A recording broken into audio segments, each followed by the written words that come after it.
After 3 massive days of racing, we get to night 4 of the Berlin 6-Day. It's the second round of the International 6-Day Series, and we have seen some incredible racing over the first couple of days.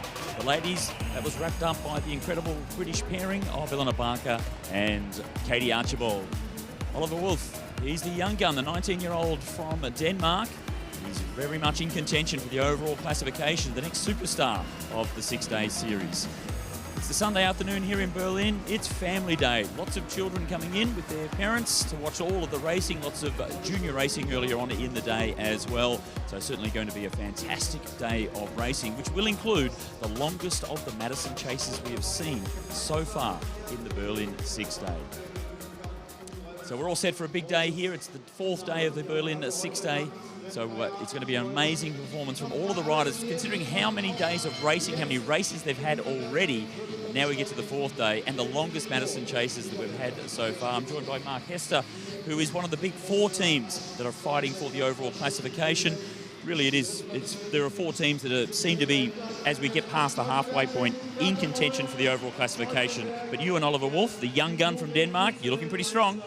Yeah, I mean, Oliver is doing really well here. It's a really tough race because it's very narrow in the top with the 4 teams, and it also means that you can't really leave that many races out to save your legs. So it makes it really hard, and it also leaves no room for error really. So we're looking into 3 intense days to come still.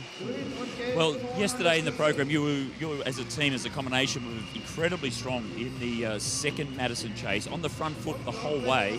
And I felt like the first 2 nights maybe you were just sort of keeping in contention. Night 3, though, you really put your hand up to say that you are strong enough to win the overall. Yeah, I mean, now I've raced with Oliver a few times. He did a very good job in Copenhagen 6-Day last year, and we were quite close actually in Rotterdam, but missed out on some unlucky moments. And yeah, I mean, he did 4 track records in Bremen 2 weeks ago, only to be beaten by Wim on day 5. So he's a fast guy. Yeah. Well, here's some vision of you guys last night, the final sprint of the second Madison chase, the 25-minute Madison chase, and the young gun, as I mentioned, is 19-year-old from Denmark, your partner Oliver Wolf, incredibly strong for such a young rider. That's what's so impressive, isn't it? Normally someone at his age is riding in the under-23 races that they have here in Berlin, but he's good enough to be racing for the overall title. So it must be exciting for you as what we'll call a veteran, so a very experienced rider within the 6-Day Series, but to be with such a young rider like him, it must be so encouraging. For me, it's really motivating because, first of all, when I travel with him, it makes me feel young again. You know, it makes me, talk about all the things that I spoke with my friends about 15 years ago. And yeah, he brings the young out in me, and it also gives me energy. But I mean, he's so talented, he's so fast, and he's going to be one of the boys for the future. And he can teach you how to do Snapchat, TikTok, and all the latest social media stuff that I've got no idea about. TikTok I know from my daughter. That's not Oliver. Snapchat I never really knew anything about, so now maybe I have to ask him. We have a few hours tonight. I'll ask him about Snapchat as well. Well, we saw you racing against Team 15, the Austrian combination, but there's also Team number 1, which is Theo Reinhardt and Morgan Kanaiski, and also Team 3, so the Dutch-Belgian combination, Marino de Pauw and Vince Zottinger. They are the 4 teams, along with you, Team 7, that really are fighting. Do you get a sense of who is the strongest? We still have 3 more days of racing. Who's going to be there right at the very end? Yeah, but that's the thing, like, you know also from your experience in the 6 days that one team can be the strongest one night and another one the other. And you don't really know if they're holding back or they're trying to put some pressure on. So it's really hard to say. I think it's really equal, which you can also see in the top with the points. And yeah, I think it might be going on like that till Tuesday night, and we'll see who can maintain the legs for the longest in the 1 hour. Well, we certainly have a big test coming up right at the end of the program today with the 45-minute chases, the longest Madison that we've had so far here in the Berlin 6-Day for day 4. Good luck to you, Mark Hester, along with Oliver Wolf, certainly one of the big contenders to go for the overall 6-Day title. And let's go and have a look at a bit more of the action. But first, let's check in with Matt Rendell, who is with a few more of the cycling stars. Yep, thanks, Scott. As you can see, I'm here with the big figure of Nguyen Xin Xie from Taiwan, sprinter, and at your first 6 days, and it looks like you're enjoying life. To make life easier for me, and with that typical Chinese generosity, you assume a name that everyone can pronounce. What do people call you? Momo is my nickname. Yeah, just make them easier. Well, Momo, how much are you enjoying this 6 day in Berlin, this crowd, this venue, this whole event? I mean, like, it's a lot because we don't have this kind of event in Asia. So, like, people don't really know really about truck cycling, and I think it's great because people here, like, they really see into the sports and they know, like, what's going on here, and that's fantastic. And we all know about Taiwan's cycling industry. So many, I think something like 90% of the world's new bikes are made in Taiwan. Not so many Taiwanese cyclists, and we've got the World Championships coming up, and you should be donning a Taiwanese jersey.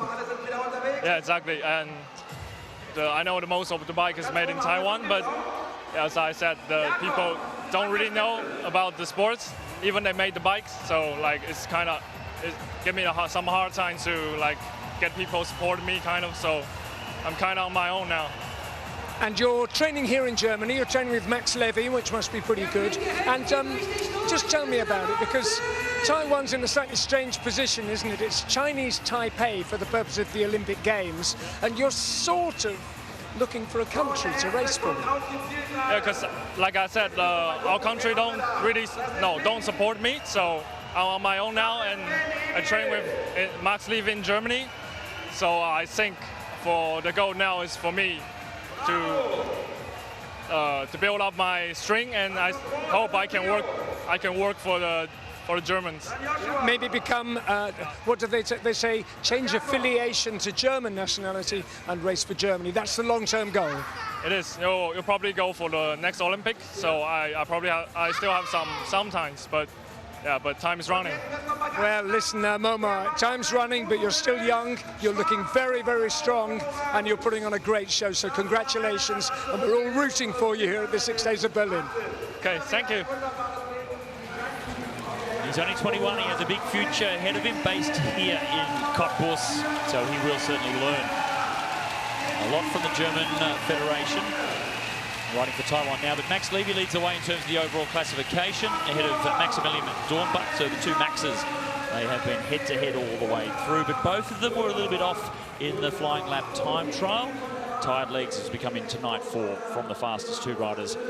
Thomas Barbach, well, he sits there in 3rd place, and Anton Huner, the youngster, a little bit more to do. Emma Hinze, she was super fast for the flying lap time trial.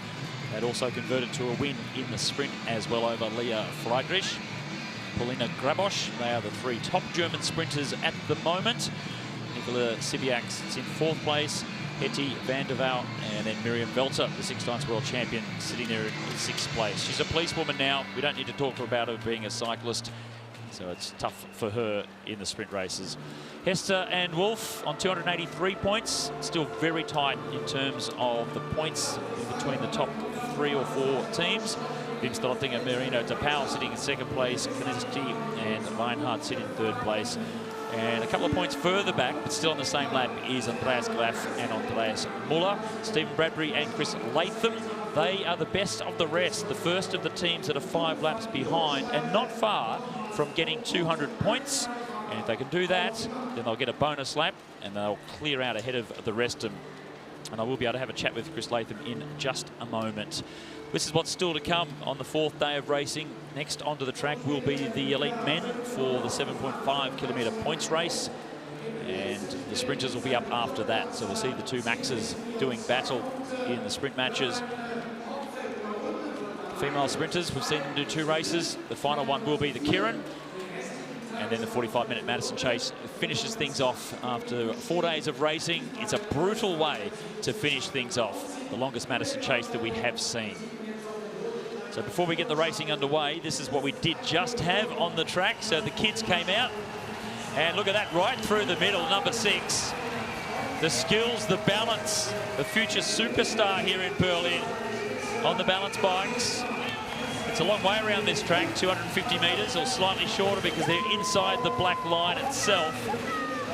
He was starting to fatigue, though. He went out very early. And look at that. Is it a grimace? Is it a smile? Is it concentration? It's a victory look, I think, is what it is. It was number 6 that came through to get the win. And time to almost celebrate. Backed off the... Mum was wrapped with that. We should pencil down that name. Could be a star of the 6-day in the future. Number 6 won the kiddies race.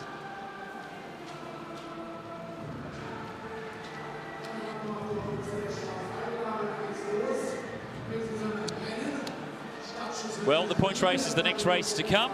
See the riders just coming onto the track to get themselves ready for it. And I have got Chris Latham up here to have a bit of a chat with me as well as we go into that. You had the Derny race before. Now it's time for the points race. Your teammate will be out there doing this one. You need to get to 200 points. You'll get a bonus lap, and then you can completely separate yourself from all those other teams that are 5 laps behind. Is that the goal now? Try and pick up some points to do that. Here's your teammate that has to try and do it for you. That's the plan, yeah. We had a quick chat with him yesterday. I was like, in these points races, probably one of the best shouts is what the Belgian did yesterday, is go about 7-8 laps to go. You get the 5 lap to go sprint, and even if you get rolled for second, you know, for the next sprint, you still get a load of points, so your chances are 100% guaranteed top 3. So hopefully he's going to do that and execute it. There could be 5 or 6 riders that are in the middle of classification wanting to do exactly the same thing. Wait and see. Sprints every 5 laps in this one. It's over 30 laps. Sprints every 5 for 5, 3, 2 and 1. But the final sprint, this is what Chris was talking about, is double points, 10, 6, 4 and 2. So if you can pick up that second last sprint and then still hang on for the final sprint, you can really do a double whammy and get some extra points. So 1 lap to go until we get underway. A couple of riders a little bit slower to get onto the start. It did look as if it was the veteran in Andreas Muller, the 39-year-old, in his 20th edition of the Berlin 6-day, the last rider to come up onto the track.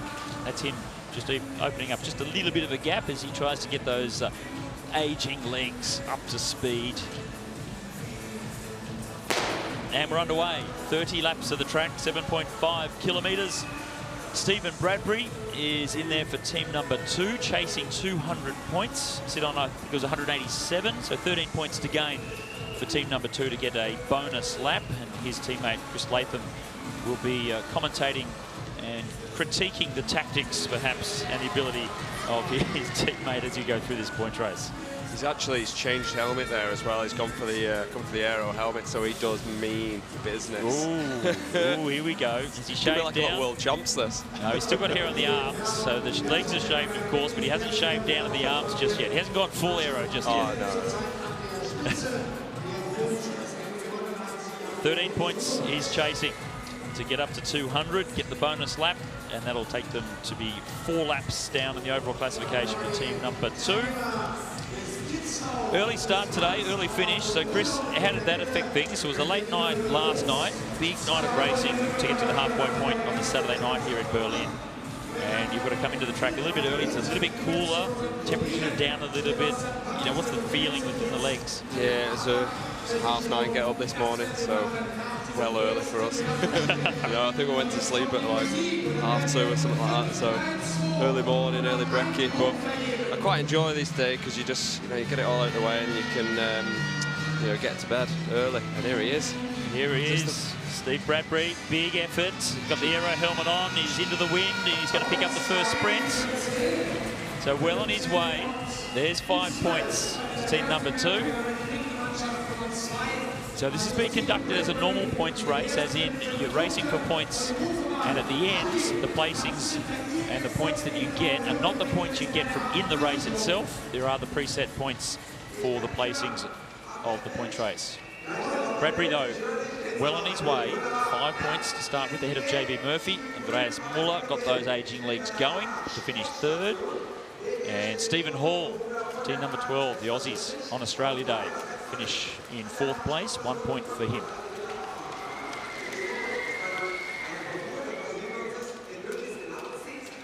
Oliver Wolf, 19-year-old. There's Marino De Pauw in his final 6th day of his career before he goes on to be a policeman.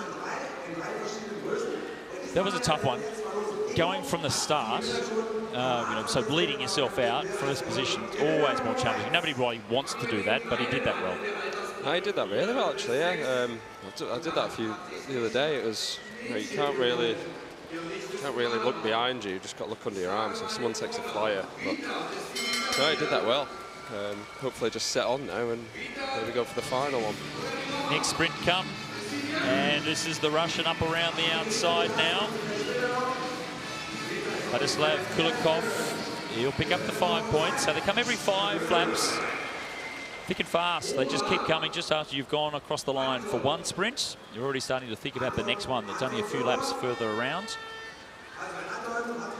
So 5 points go to Team 11. That's Vladislav Kulikov.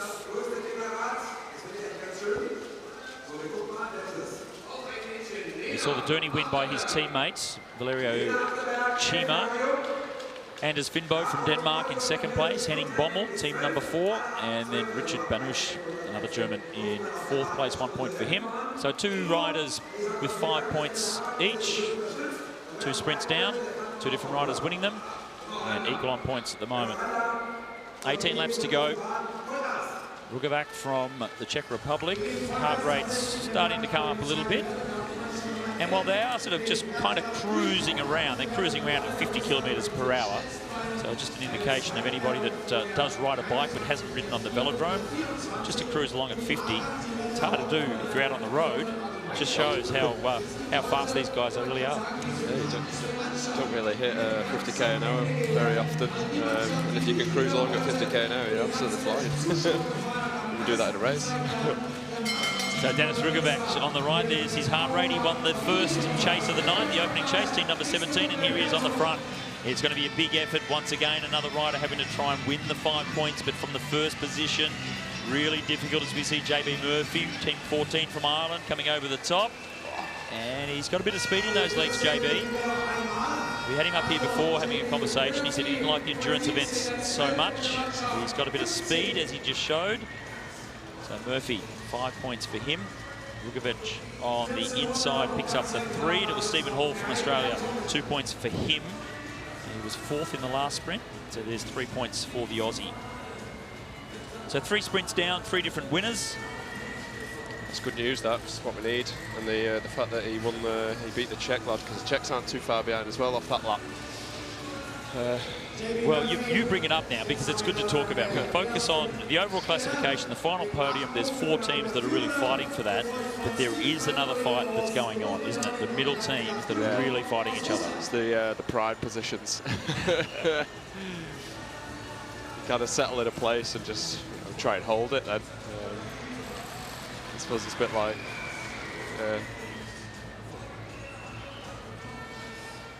I've got Chris Latham up in commentary, having a bit of time to talk about what's going on in the point choice. That's Stephen Hall, the Aussie from Western Australia. Another sprint about to happen.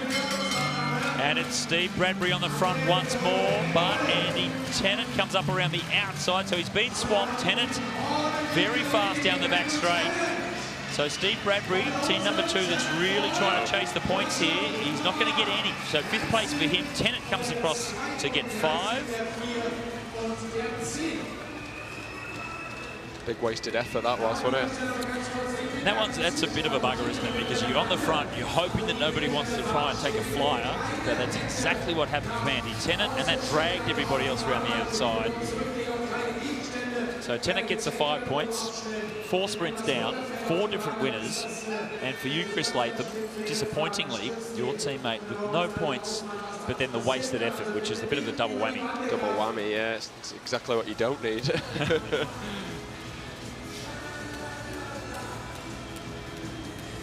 Just come through, 8 laps to go. Now, you did have a team pre-race meeting.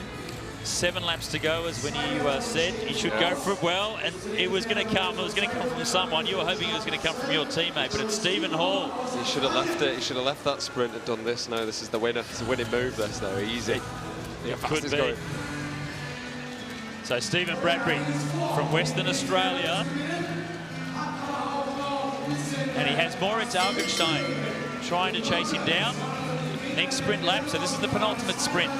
Stephen Hall will definitely pick up the 5 points. Augenstein He'll get second, and then it will be a case of just trying to hang on for the final sprint. This could be the winning move, absolutely. Stephen Hall, he already has 3 points from the earlier sprints. He now has an extra 5. That'll take him to 8. Augenstein picked up second place then, 3 points. JB Murphy came across the line just in front of the peloton to pick up third place. And look at that, now it's this is now a pursuit between these two riders. Augenstein trying to get to Stephen Hall. Confirmation: Hall, Augenstein, Murphy and DePauw. Well, that puts JB Murphy actually up into first place. Second place is Stephen Hall. And then it's Augenstein. And this is going to be interesting tactics now. 3 laps to go. 2 riders have come together. They want to stay ahead of the peloton, but they don't want to help each other. Yeah, that's exactly what's happening, isn't it? And they'll both be absolutely goosed there now as well. There's 2 laps to go.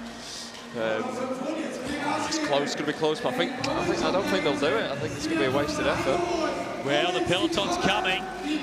It's Henning Bommel, team number 4, that's starting to chase. They're not fully committed now. Double points on the final sprint. It's absolutely crucial. JB Murphy from Ireland. He has the most number of points. He's just been swapped by Andy Tennant, so Murphy might be outside of the points. If he keeps going, he might still get a couple. Stephen Hall, though, he's bounced out of the front. Hall's going to pick up the 10 points. That'll be enough to get the win. So your tactic was right. Yeah. It just looked like it was going to not unfold that way.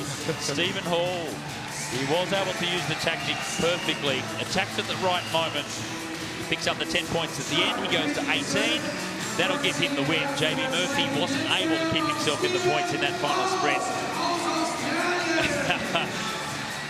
It's definitely the thing to do in these races, isn't it? 6, 7's the sweet spot. Bang. Hit out just at the right time to pick up the penultimate sprint. He was nervous when Augenstein came across. Tactically brilliant, though, from Stephen Hall. Picks up the double points. That gives him the points race win. And unfortunately, for team number 2, not enough points to gain a bonus lap. So it's going to have to be in the next event.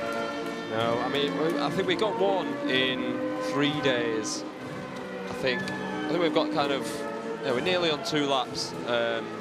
You know, so we've got the rest of the, tomorrow and the day after to do it, because I don't think we'll get the 3rd one, so it kind of, we've got a long time to go. Still plenty of races to come, that's for sure. So the winner of the points race on the 4th night, that's Stephen Hall. It was a great tactical battle in the end. 18 points ahead of JB Murphy on 10. Andy Tennant, little late rush from him to finish 3rd, get some extra points. 5th place for Stephen Bradbury, so still some points.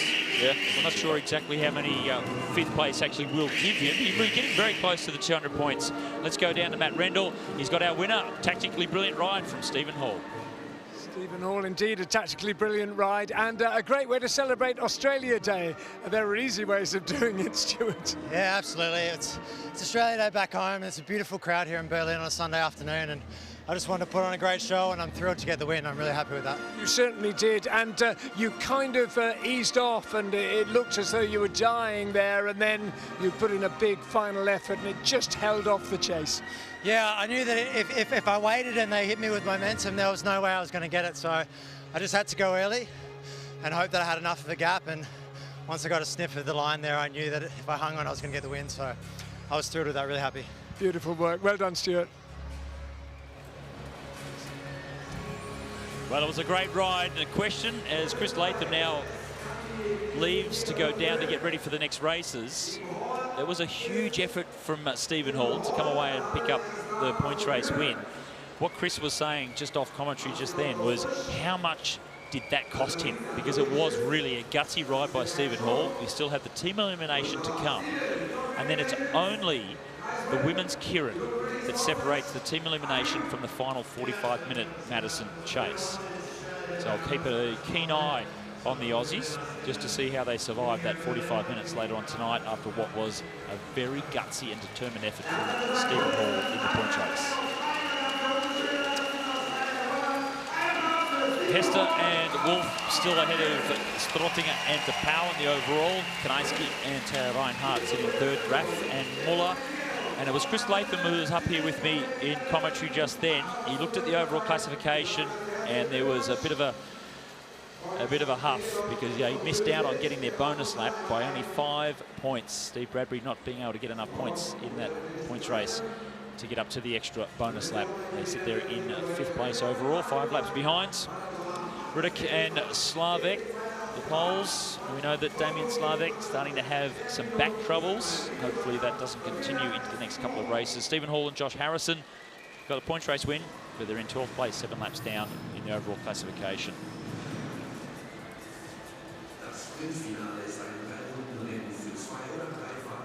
Bottle of champers for Hawley.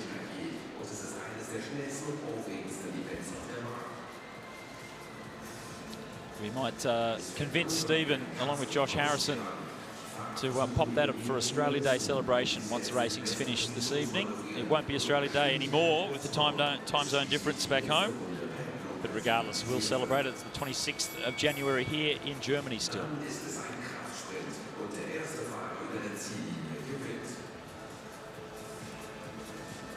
Lights down, we're getting ready for the next races to come, and the sprint finals are what they are. And it's an interesting situation we have here because Anton Hörner was the fastest in qualifying. That puts him into the top race for first and second with Max Levy.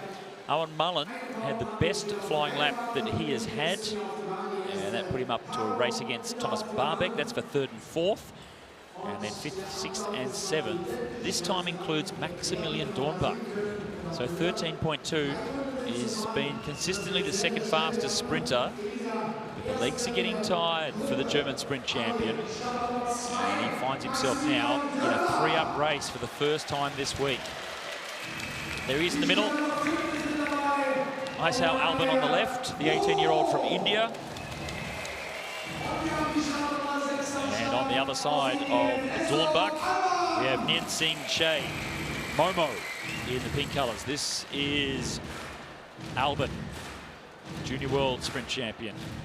Then it's the German sprint champion, and then the Taiwanese record holder.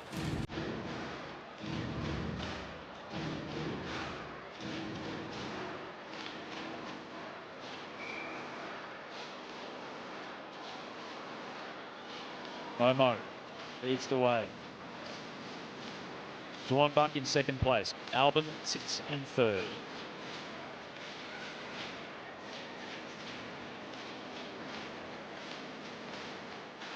Max Dornbach just a little bit laboured, perhaps a tad lazy in the flying lap. Now finds himself racing for 5th place. And some encouragement there from Max Levy as he's rolling around the inside, getting ready for his race to come. Smile from Albin.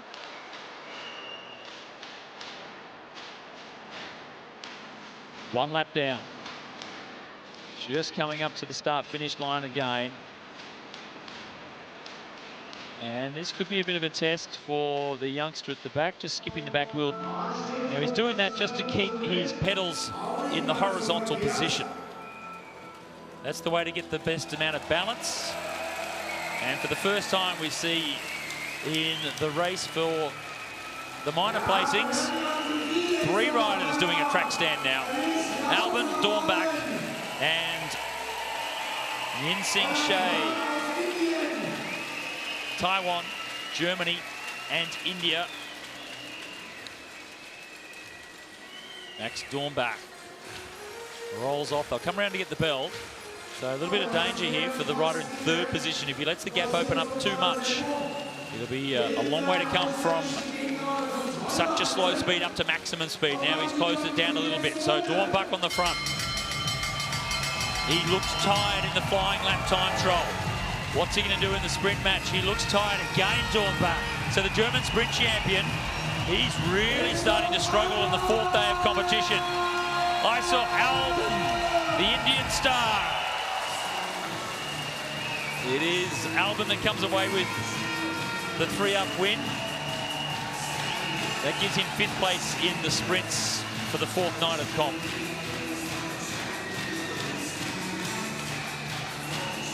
Well, Max Dornbach really is starting to look tired and fatigued. It's very difficult for these sprinters. A maximum effort every single time they get on the track. There's no cruising once they get out there. And the 18-year-olds. I saw Albin with a fantastic victory salute as he comes across the line first.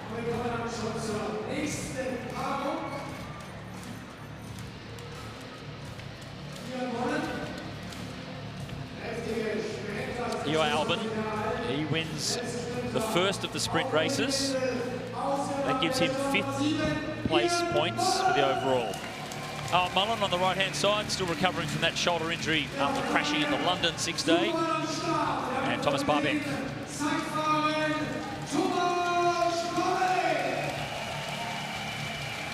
Thomas, certainly the more credentialed of these two on the track. But this is the best time trial result we've seen from Owen Mullen so far.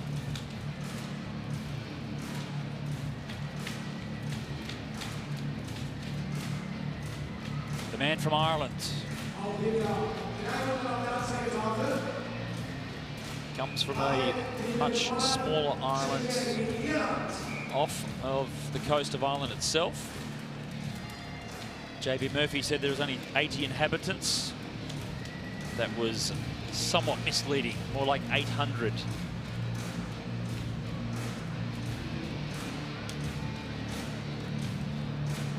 And English is not the first language. It is indeed Irish spoken.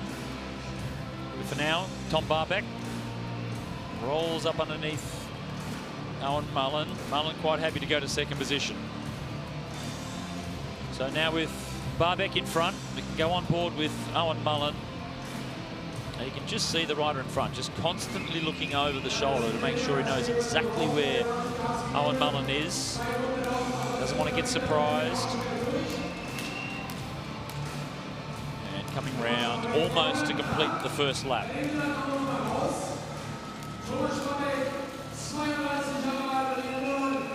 So Barbeck gets the pedals in the right position. Oh, Owen Mullen. He's gone on the attack nice and early. So it looked as if he was going to go and join Thomas Barbeck and do the balancing act on the side of the track. And just as he did that, bam! Owen Mullen gone on the attack. He's coming around to get 1 lap to go. He's had the best qualifying time of the week for himself this time. And now he might be able to get the better of the more experienced Thomas Barbeck. Surely Barbeck can't come from there. That was a good ride.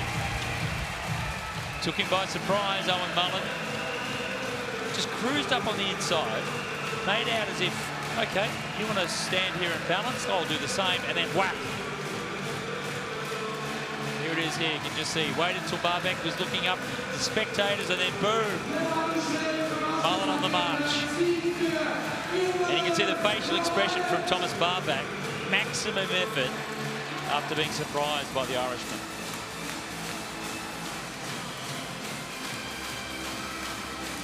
Good tactical right there from Owen. Well done, mate.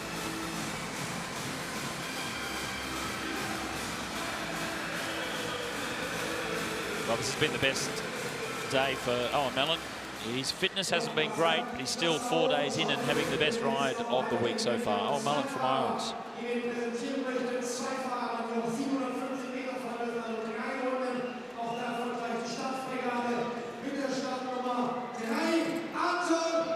This is for first and second in the sprints. Fastest qualifier, Anton Hurnet, 12.879 seconds. Up against Max Levy, 12.9 for him. It's slower than what we've seen from Max Levy. So that's given an opportunity to Anton Hurnet, the youngster, 19-year-old from Cottbus. Levy on his home track here in Berlin. You can see the banners on the fence to the left-hand side. The World Championships are coming to this track in 1 month's time. Max Levy will be hoping to race for gold for Germany yet again. He's done it 6 times in the past. Also an Olympic Games medalist. Berlin versus Cottbus. Levy versus Hurner.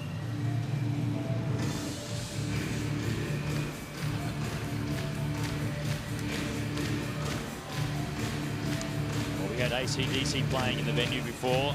Now with the 2 German sprinters, it's time for Rammstein.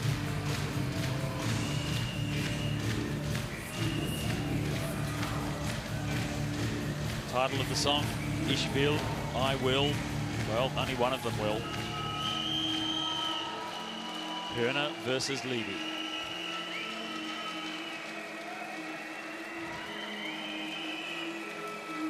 Halfway down the back straight.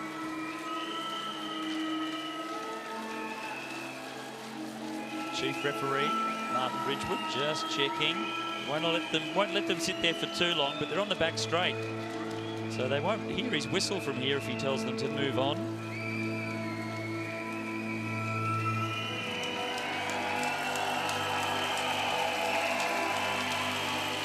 Levy asking for a little bit of respect from the crowd for the balancing act skills of these two riders.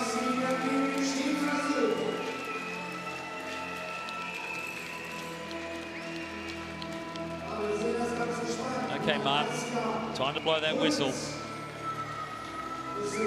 We started early, we want to finish early. I've got a dinner date to get to. Bruno on the left, he's only 19, from down the road in Cottbus. There is a strong rivalry between the three centres of excellence here in the eastern part of Germany: Berlin, Cottbus and Leipzig. And Berlin are on the right, Cottbus are on the left. Hörner rolls off first.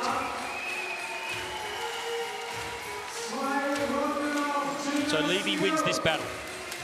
Hörner trying to get Max Levy to come to the front. Max says no, and it's now time to go. Youth versus experience.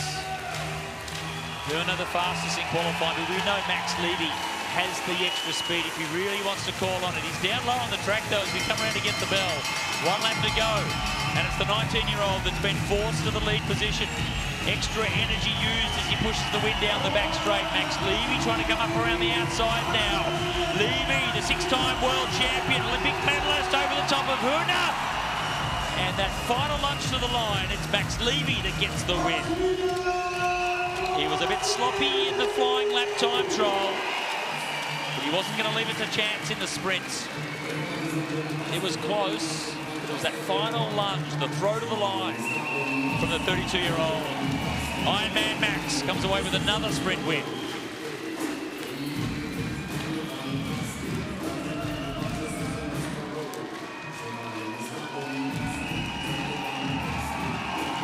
So Anton Hörner, the youthful legs of the 19-year-old, former world championship medalist in the under-19 category, the under-23s as well. And a good ride, he'll get some confidence from that. He wanted to win, but to push Max Levy right to the edge. And it was very close in the end, both throwing to the line. Mr. Fantastic, Ironman Max, comes away with another sprint win.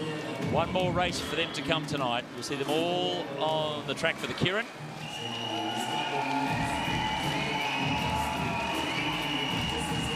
He's a big man, Max Levy. He has been consistently the fastest.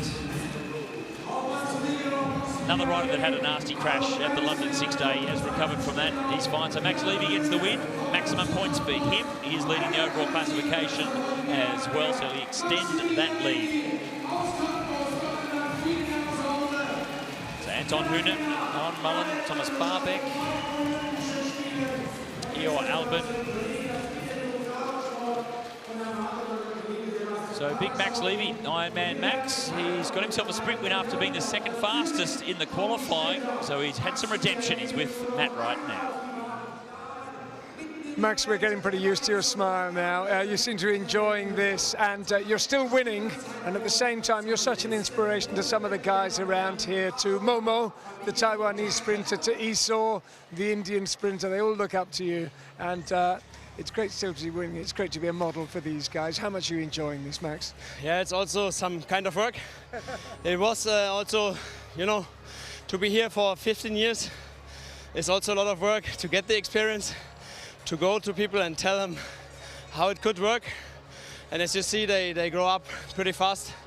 And this is also what makes me happy for the future. It's a great, great story, Max. Well done. Another victory under your belt. I think you're due on the podium now. Thanks, Max. 15 years flying around the Berlin Velodrome. This is the last lap. Anton Hühne forced to lead down the back straight. And you can see with the mouth wide open, maximum effort from Anton. And Big Max almost clipping into the back wheel there. So nice and close, trying to stay as low as possible on the track. Long way around the outside, but the extra speed from that elevation of coming into the finishing straight. And you can see there, it was close, Max, but it was just enough to get the win.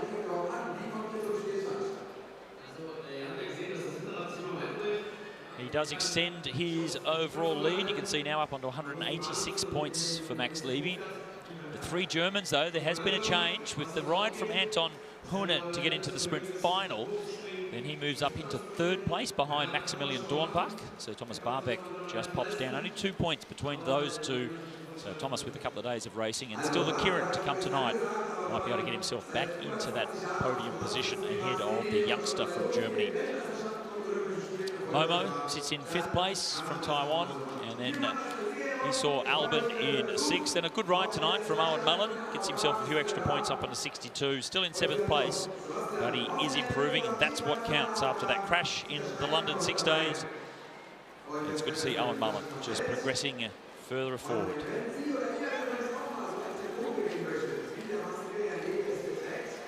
Mr. Lover Lover, kisses all round for Max Levy.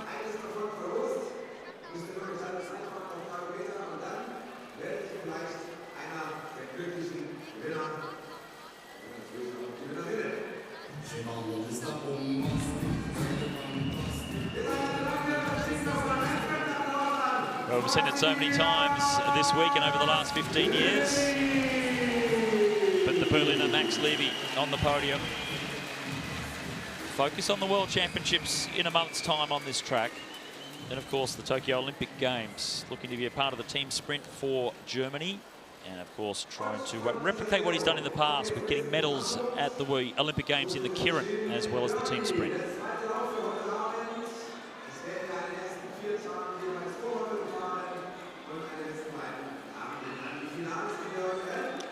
All the families in the velodrome here in Berlin. It's family day. Sunday afternoon, we started just after 1 p.m. and we'll finish early as well. So perfect day for the families to come in and enjoy all the action. So the Derny's the next event to come onto the track. We'll do the Derny draw. This is Morgan Kaniewski, 3 times World Madison champion. He'll be riding behind Peter Boyerlein.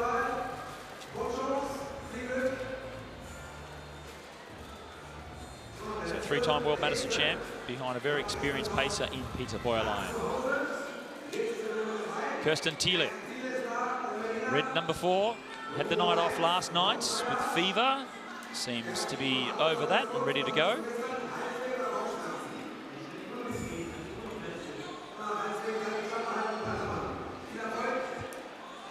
So upset tummy from Kirsten Thiele last night, but big smiles tonight, so he seems like he's okay. And I was watching him in the earlier races. He seemed to be fully recovered. Josh Harrison, the South Australian, he'll be riding behind Christian Danoni, Aussie-Italian combination. Ludek Lipnowski. They won the opening Madison Chase, Team 17. They have been one of the stronger teams in the middle field. In the Czech Republic, Ludek will be riding behind René Kluger.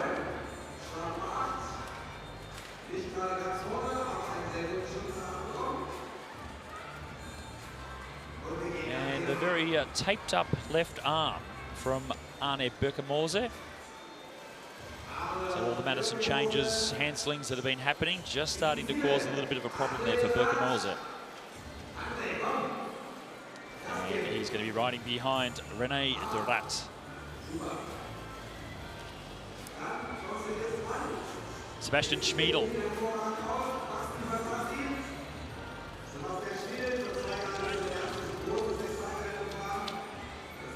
German rider Sebastian Schmiedl. He'll be riding behind Mario von Hoff. Vonnie, my one-time partner here at the Berlin 6 days. Vonnie was a regular in the German races. Not too many outside of Germany, but Stuttgart, Dortmund, Munich, and of course here in Berlin. Brian Bousser. He'll be behind René Kos, pacer number 4.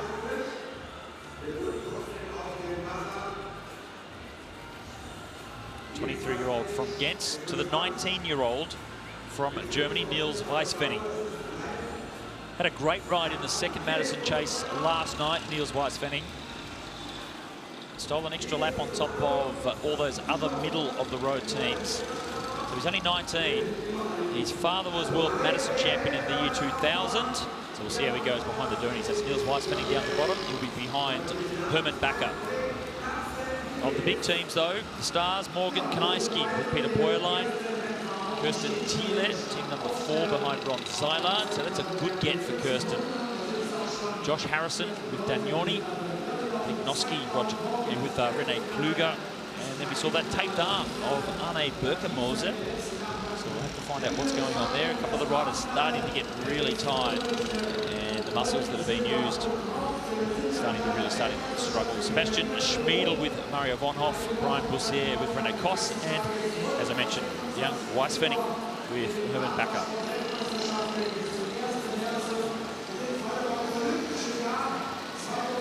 Riders starting to line up into position.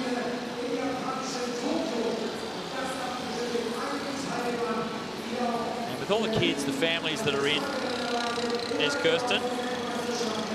Doesn't seem to be too affected from whatever illness it was that took him down last night.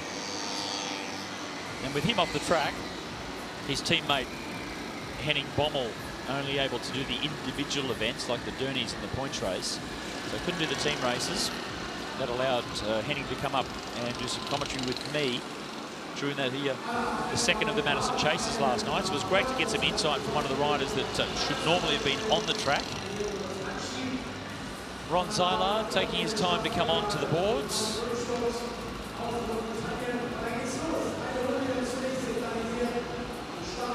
It's about my speed, I think, for a Dernies race. I can probably still handle that speed. Thiele, you can see the rainbow stripes behind him, former World Madison champ. That's Morgan Kanaiski from France.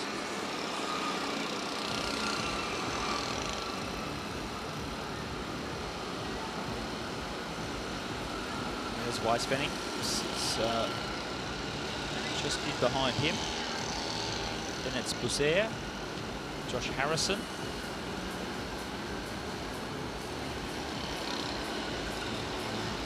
They're starting to get themselves into formation now. It was Ron Zeilard that took quite some time to get up onto the track, the pacer. And they might be getting one lap to go as they come around. They're in formation, I can see. Martin's hand coming up, being raised. There it is, 1 lap to go until we get the Dernies race underway. This is the second of the Dernies heats that we have here on night 4. Points all going together towards the Dernies finals on the final night. And we're underway. Kirsten Thiele will lead them ahead of Kanaiski. Then it's Weisfenning, Bousser, Harrison, Schmiedel, the next one to come through, Birkenmoser. And at the back, it's Lichnowsky from the Czech Republic. 40 laps of the track. Slowly getting them up to speed to start with. And we'll just see who's the most motivated. There's still 2 really tough races to come tonight for these riders. Team elimination, and then almost straight in to the final Madison Chase over 45 minutes. It's only the women's Kirin that separates those 2 very difficult team events. So that's going to be interesting. The riders will certainly have to think about what sort of efforts they put into these particular races. So there's Morgan Kanaiski, the former World Madison champ, 32-year-old veteran of the track cycling scene. France have been incredibly successful at World Madison Championship level. Over the last 20-odd years, they really have won that title so many times. Brian Bousser, last place in the overall classification for team number 31. Bousser riding with Moritz Malczalek, 22-year-old from Berlin. And they really have been struggling somewhat when they get into the Madison Chase events and team eliminations, etc. as well. Comparison between two of the riders that are out there, Kanaiski and Boussaert, already up to 57, almost 58 kilometres per hour, and it's just the first couple of laps.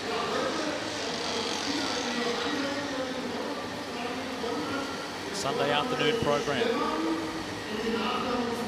Still the women's sprints to come, still the women's Keirin, the men's Keirin also, plus we've got in that team elimination almost back-to-back into the 45-minute Madison Chase to finish things off. So these riders that are on track now, including Josh Harrison, team number 12 that's on the move, they still have two very tough races to come. Harrison's teammate, Stephen Hall, picked up the win in the points race, but gee, I tell you what, it would have cost him a lot of energy. He really dig deep in those final two sprints to make sure he come away with the win. And Josh Harrison did win a Journey race a couple of nights ago, so he's quite comfortable behind the Journey, riding behind Christian Danoni.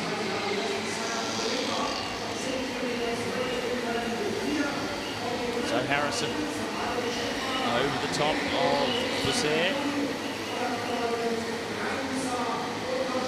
He has won a Journey race already, as I said, and it's Australia Day. Hopefully he's got what it takes to win another Journey here today. Morgan Kanaiski looks nice and comfortable. He's done this a few times in the past. Happy to sit behind the Journey. If you're one of the better riders, one of the stronger riders, and you have the skills, this can be quite fun. Clearly it's hard. The faster they go, the more difficult it is. But if you're good at it, this particular discipline, it really is quite fun. Absolutely flying up around the track at full speed. Up into the 60 kilometres per hour mark now.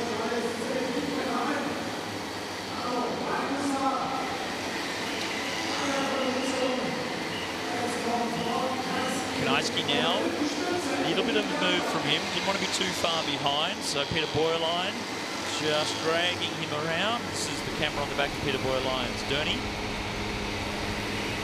See on the inside there, Brian Boussaert, just starting to drift back.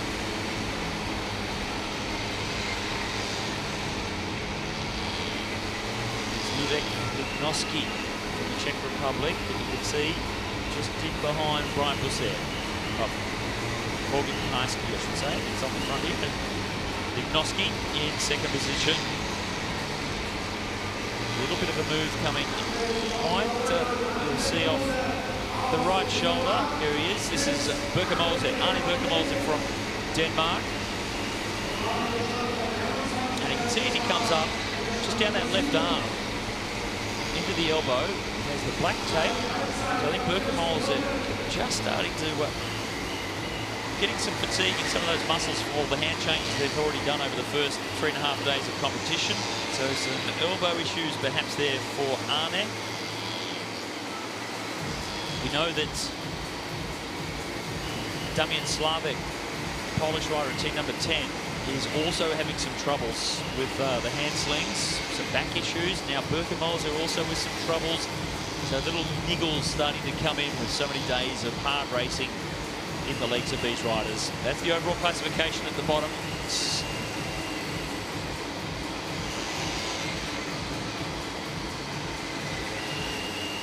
283 points for Hester and Wolf. They're starting to get close to that 300-point mark, aren't they? Every 100 points gained, of course, a bonus lap given to you. So 4 teams on the lead lap, and they're all chasing 300 points to try and get an advantage over each other. Struttinger and Paulus Wim Struttinger we saw in the first of the dirty heats. Didn't come away with the win, but did get some points. Lift them up a little bit. Lipnowski over the top of Birkemose.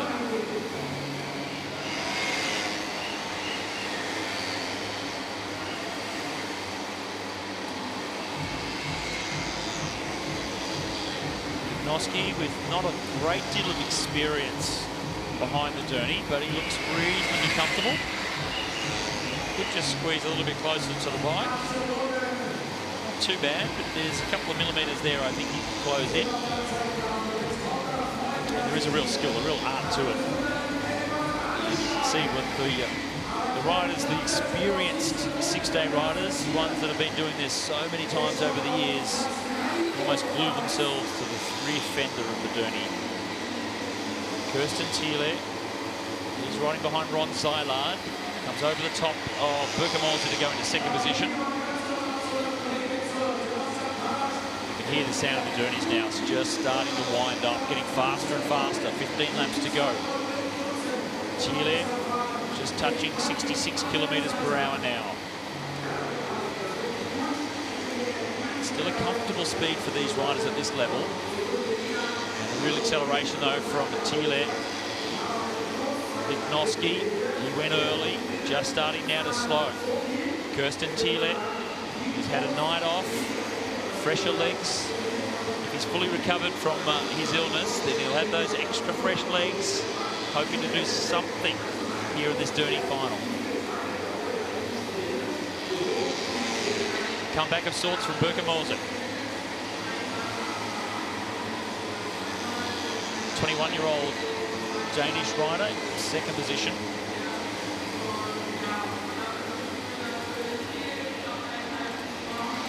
Kirsten Thiele is 27. He was the National Madison champion in 2017 with Theo Reinhardt. Racing against Reinhardt now though here in Berlin. Reinhardt's teammate Morgan Kanajski. He sits back in about 4th, 5th place. There he is, in between, so 3 wide around the outside for Schmeidl. And you can see Lignoski really starting to fade. Team 17 just goes in behind Morgan Kanajski.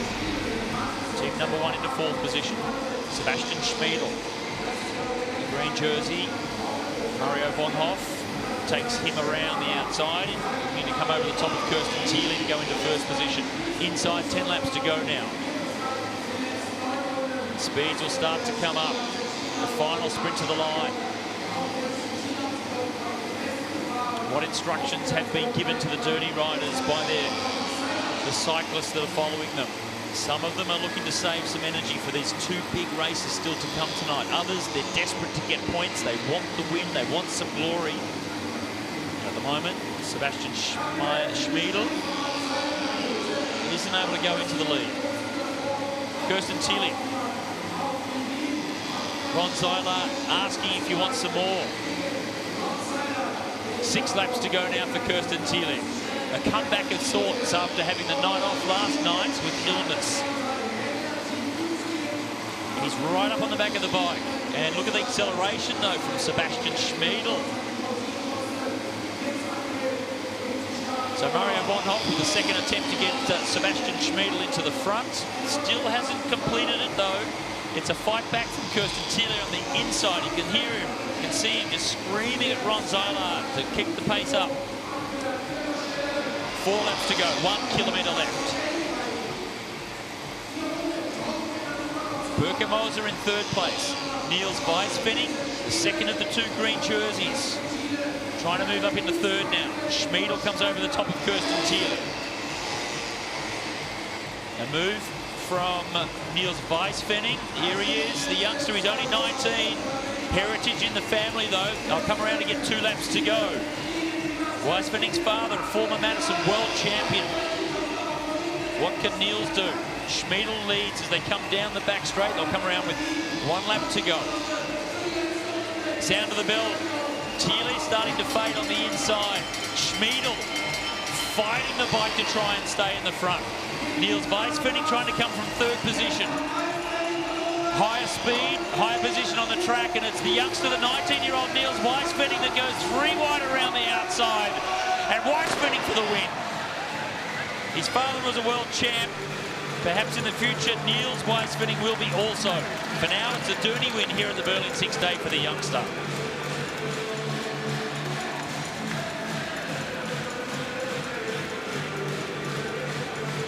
Well, Herman Bakker, perfectly timed pacing there. Pacer number 3, brings Weisfenning. You can see Niels, elbows are bent, trying to stay in the slipstream, and really high, wide, up around the outside. And from this position, it's all downhill to the finish line for Niels Weisfenning.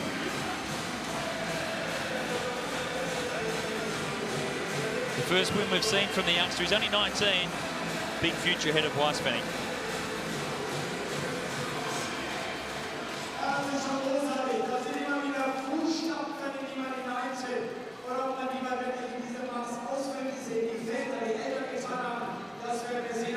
Well, I'm happy for Niels.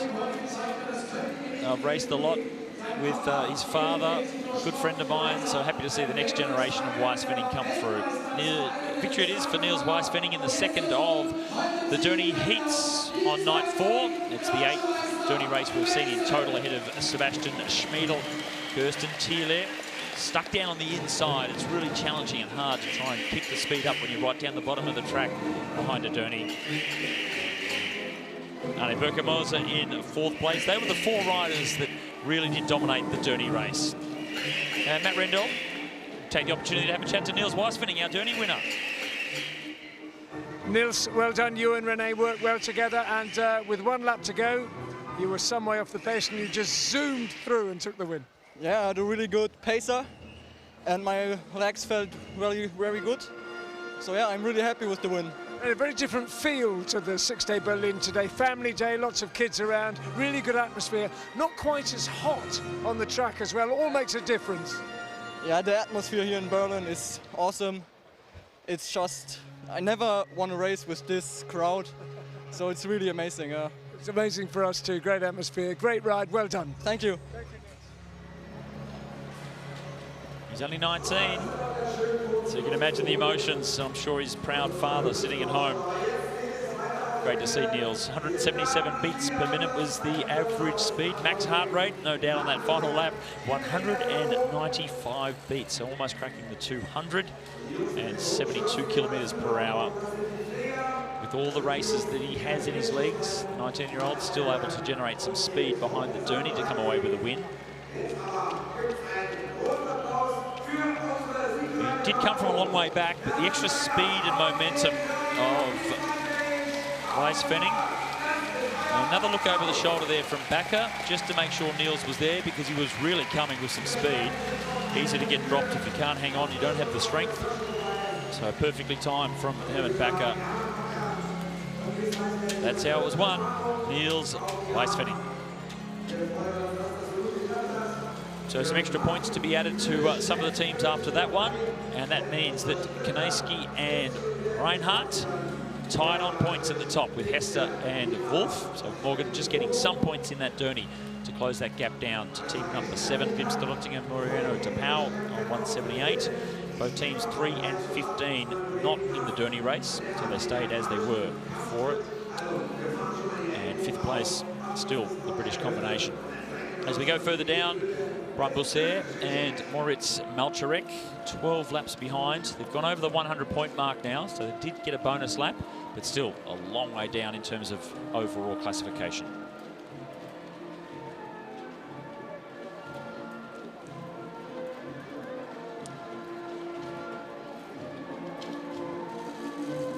Well done to Herman Bakker.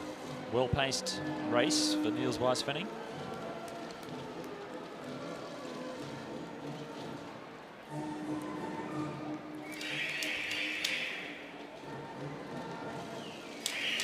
Proud moment for the youngster. Biggest crowd that he's raced in front of, certainly the biggest crowd that he's won in front of on the velodrome.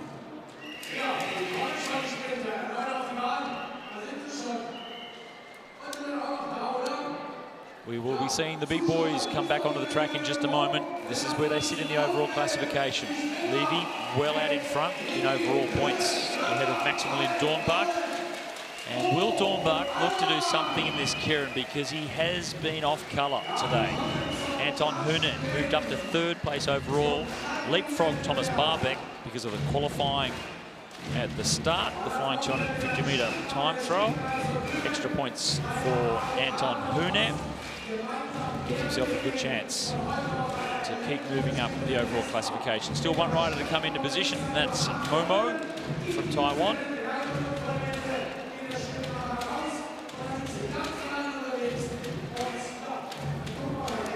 Ninsing Shea, Momo at the top of the track in the pink colours from Taiwan. but he's based in Cottbus in Germany. Taiwanese time trial record holder over 200 metres. There's the German sprint champion, Max Dornbach. Owen Mullen always looks happy, Owen. The only time I've seen him not happy was when he had that nasty crash at the London 6 Days. Max Levy, he also crashed in London. The injuries weren't so bad. Thomas Barbeck, Superman, lines up beside Iron Man. And the youngster, 18-year-olds, Esau Albert. Only 1 year older than Esau is Anton Hühne. He's at the bottom of the track.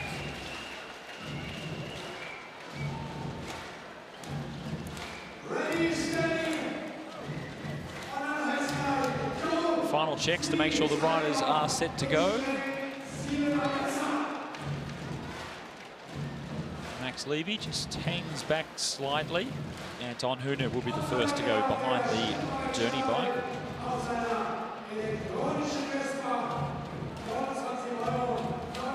Italian Vespa, Italian rider, no Italians in the race itself. Germany, India, Czech Republic and Taiwan. 8 laps.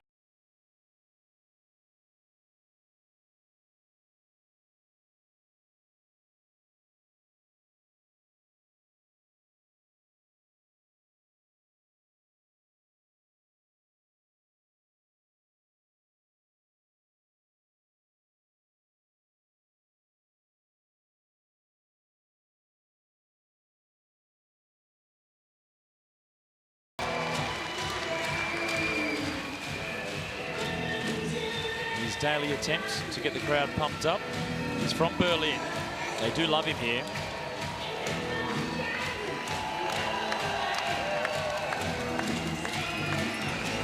Slightly off form in the opening race. The flying lap time trial had the fastest time of the week last night. And the afternoon program today, just that little bit slower. Still second fastest behind Anton Hühne. That was good enough to get him into the sprint final and narrowly come away with the win over the top of the 19-year-old from Cottbus, Hühne, who's in the orange jersey.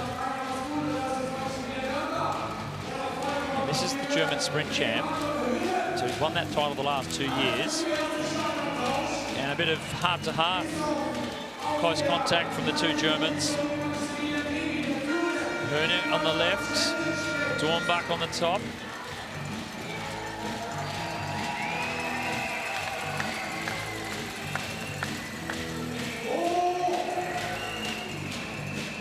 Owen Mullen in the yellow. Albert right at the very back, the 18-year-old. 3 medals at the Junior World Championships last year. That was in Frankfurt, here in Germany, on the new velodrome they have. And when they come around, the bike will come off. So the Vespa will come off this time. 3 laps to go. And Ninsing Jay, Momo on the front in the pink colours. He won the Kieran on the opening night, Momo. It was a real surprise. He hasn't been anywhere near the fastest in the flying lap time trial, but he tactically rode a very good race. And he's going to have to step on the pedal if he wants to try and hold the back wheel now of Max Levy. Big move coming from Barbeck. Right round the outside, Levy now needs to try and do something because Barbeck has taken him by surprise. He's gone long range, and it's Albin that's gone with him. We can call it a race between these two because I can't see anybody coming from this far behind. Barbeck down the back straight. Albin, the youngster, he's only 18. Has he got enough to come over the top of the veteran from the Czech Republic? He might get there, he's not going to be able to. Superman, Barbeck, went long range, and it was enough to get the win. He was under threat, though, from Esau Albin, but the little one from India wasn't able to come over the top of Barbeck. Here, it looked like the 18-year-old in the right position. Barbeck went so far out that maybe he was going to decelerate a little bit towards the end, but the strength of the rider from the Czech Republic, the 32-year-old, able to hold on all the way through to the line. Fight back from Albin. realised he wasn't going to get there, so put on a show instead, popping a wheelie. Barbeck gets the win in the Kieran ahead of Albin. Surprise move. And good enough to get some extra points. They're the points he needed to get back over the top of Anton Hurnet. So Superman puts himself back into third place in the overall classification of the sprinters.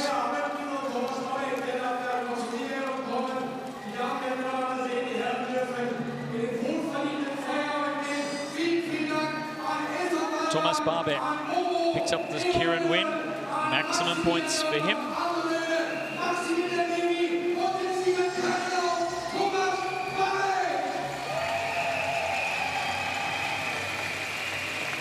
So it was Anton Hurnet that led the rest across the line, but they were a long way back. Barbeck went nice and early. Albin saw the move coming and glued himself to the back wheel. That dragged Albin into second place behind Barbeck. So let's hear from Thomas. Superman from the Czech Republic. He's with Matt Rendell. Thomas Superman, well, you got that one from the front, but I tell you what, just behind you with Esau, the Indian junior sprinter, he's fast as well, gave you a scare. Yeah, I was pretty scared because I could feel he's on my back wheel, so I pushed really hard in the last 200 or maybe 100 meters, but I had nothing left, so I was pretty lucky that he was able to jump over, but he nearly managed. So I'm pretty happy. Thomas, you didn't have much, but you had enough, and the main thing is you won. Well done. Exactly. That was just enough to win. Thank you. Just enough, that's all you need. But it was a big effort though, just enough at the end, but he went early, so it was a huge effort. You can just tell the exertion that Thomas Barbeck had to put in to make sure he come away with the Kieran win. So that's his first Kieran win of the week. So down the back straight, he said this is about 100 metres to go now.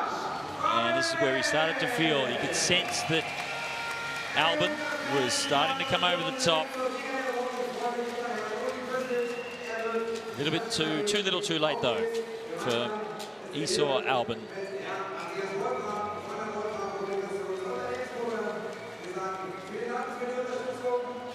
So the points gained by Barbeck. We'll see how that sits for the overall classification of the sprinters. He had gone down into fourth place, and that moves him from fourth all the way up to second. So good collection of points there for Thomas Barbeck. Max Levy still way out in front. Barbeck in second. Horner now trips down to third.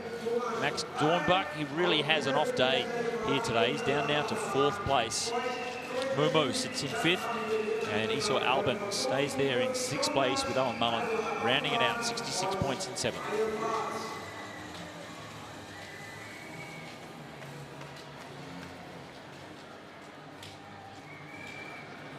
Starting to get his breath back now. He was trying to hide the champagne, maybe get a second bottle given to him. So Thomas Barbeck wins the Kieran.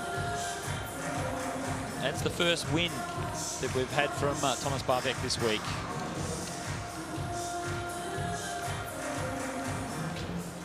We'll see him back here in a month's time as well, racing for the Czech Republic at the World Championships here on this track. So good to be here for the 6 days and just get a feel of the shape of this particular track and the intricacies about how to race it, especially with 3 different types of events with the time trial, the sprints and the Kieran. So very beneficial for these sprinters in particular that are going to be riding the World Championships later on.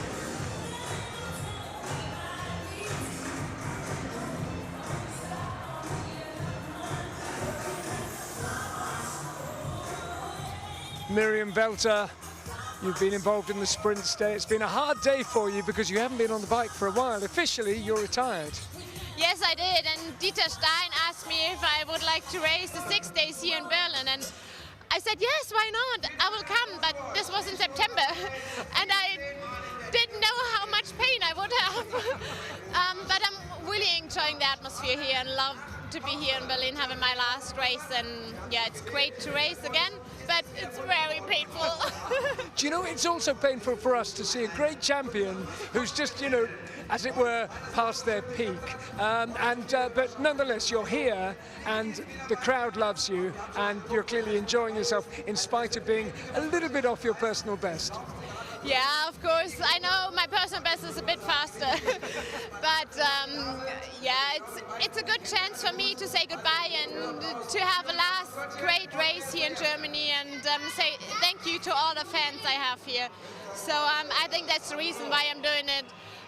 Just enjoying myself, enjoy racing. I know it's painful, but I try to do my best and just enjoy the days. Do you know, one of the other riders, Moreno de Pau, he's riding his final 6 days after a wonderful career as well. He's going into the police force, and you're a policewoman as well, aren't you? Tell me how that's going and how you transition into the police force from here. Yeah, in Germany we have a perfect system. We are supported by the police doing our sport career. We do our educations. I'm already a complete police officer, and the last month I had off to just relax and take my time, and in March I start to work, and then I'm a full cop. I will be on the street in uniform, and I am sure I will enjoy that as well. And I can think of a few other riders who've been police. Marcel Kittel was here a couple of days ago. He's a trained policeman. John Tegan, Kolb, Tony Martin. There's a whole group of world-class German cyclists all in the police force, and so there's a real cultural thing. That seems to be part of sort of the German cycling scene. It really is, because we, especially in track cycling, we don't earn enough money to handle our life. So the federation or the government decided to make a sport program and the police to support us. We are fully paid by the police, and we don't have to do anything. No work, nothing, only education, but after that we are completely free to do our sport. And I think that's why so many riders join the police, because we know we have our salary, we can relax, we don't have to think about how will I handle the next month, and just concentrate on our sport. And I think the system is very good, because when we retire we have a job, and we don't have like a hole where we think what's next, what are we going to do. We know we have a profession and we can start to work. Absolutely perfect. Well, look, the great thing is that we've got the pleasure of seeing you race for a final time. You can wave to all your fans, people enjoy it, and good luck for these 3 days to come. Thank you, Miriam. Yeah, thank you.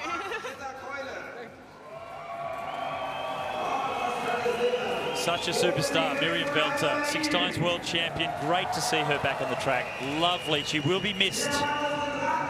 Now, the next race, this is going to be interesting. It's a mascot race. They're not using bikes. They'll be running around the track. That's the Hertha Berlin Bear. So the Hertha football team. And they are coming up onto the stage. So that's Fussi, which is a fox, by the looks of it, up and about as well. Now, there's no form guide for the mascots. We've got the rainbow jersey coming up last. That's the mascot for the World Championships that are here in 1 month. Here's the knight. We've got the eagle. We've got that one, whatever that is. There's the mascot for the World Championships.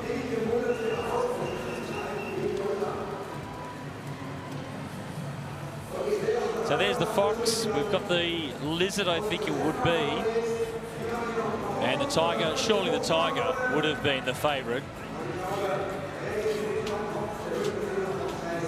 So there is a few of the mascots. They have decided that you can see the riders coming onto the track, so they're not going to be doing the actual running race for the mascots, unfortunately. I had a theory as to who would be the favourites, and it's a combination of the smallest mascot head and their normal running shoes. You can see the shoes of some of these mascots, that if you had the big floppy shoes, I did feel that that would be a disadvantage in terms of outright speed for a running race. And the tiger with a small head and the normal runners, I feel would have been the favourite to take this title out. Although, tactically, perhaps the Knight with the mace could have taken a few of the mascots out before they'd even taken to the start line. Dirty tactics, but you wouldn't put it past the Knight.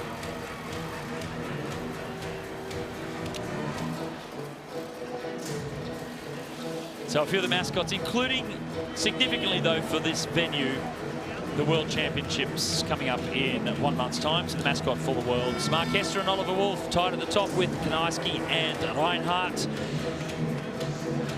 And then we see the two other teams that have been consistently right there up in the lead. Team number 3 and team number 15, Rittinger and DePauw with Graf and Muller. Only a couple of points behind. Bradbury and Latham, they're trying to get to their bonus lap by gaining the 200 points. They're 5 points off it. Let's see if they can score some points in this team elimination now. There's a real sting in the tail here on the 4th day of competition. This is the team elimination that's coming up. We'll have the women's Kirin after this, so a very short event, then followed by the 45-minute Madison Chase. So for the endurance riders, this is a very tough way to finish off day 4 here in Berlin.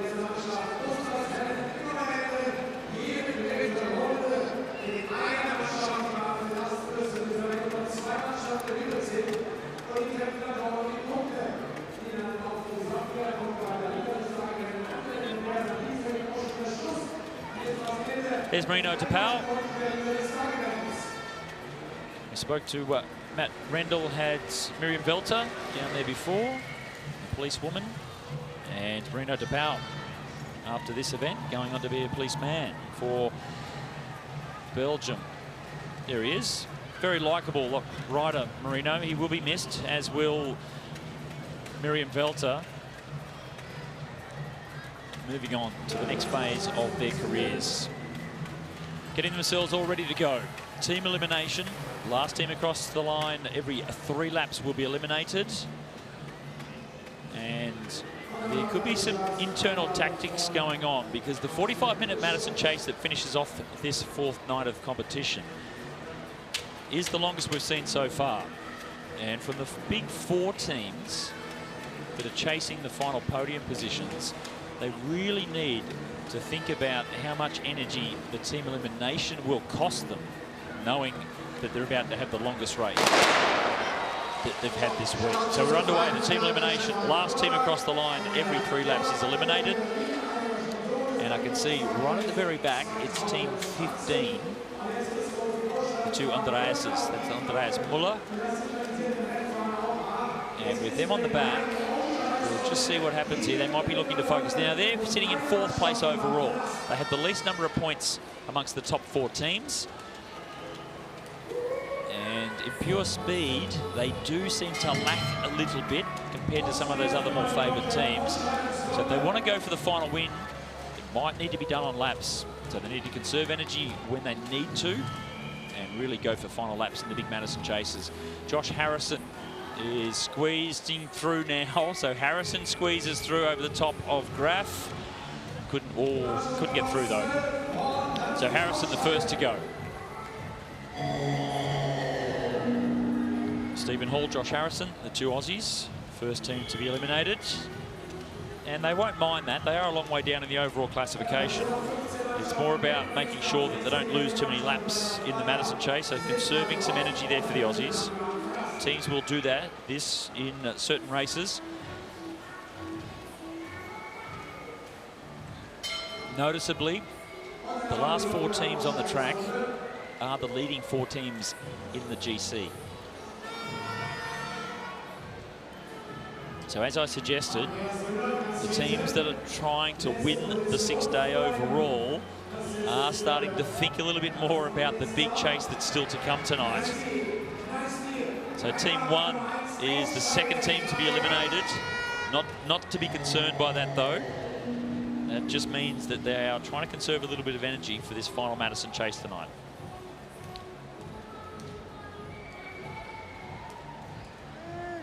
This will create an opportunity for some of those teams in the middle of the classification to try and score some nice little points. Andreas Graf, team 15, in the danger zone.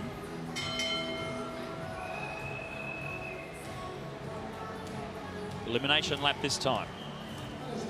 Oliver Wolf in second last position. Andreas Graf trying to come up around the outside. And Oliver Wolf not too concerned about it. And he saw team number 1 go out. That was the signal to the other big teams that team number 1 is really looking to push in this final Madison. So we've gone into energy conservation mode for team number 7 as well.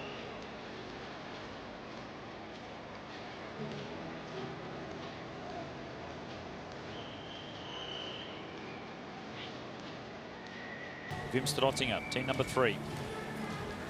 Andreas Muller. They've survived a couple of eliminations already. And it'll be one of those 2 teams at the back. They're nervous, the top 4 teams. The longer you stay in a team elimination, the more energy you're expending. And it'll be Mully, Andreas Muller, 39-year-old. Team 15 the next to go. So that's 3 of the top 3 teams gone. Still only 1 remaining, team number 3.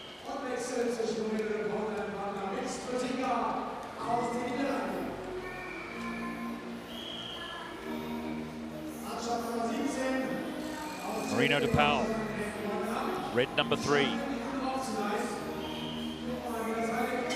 Bartosz Rudik from Poland in second last position. Denis Rugovac from the Czech Republic. And the young Polish team doing their changeover. It's Slavek that's now come in. He's the one that's been having back problems. And Marino de Paul. That's all of the 4 top teams now eliminated from the team elimination.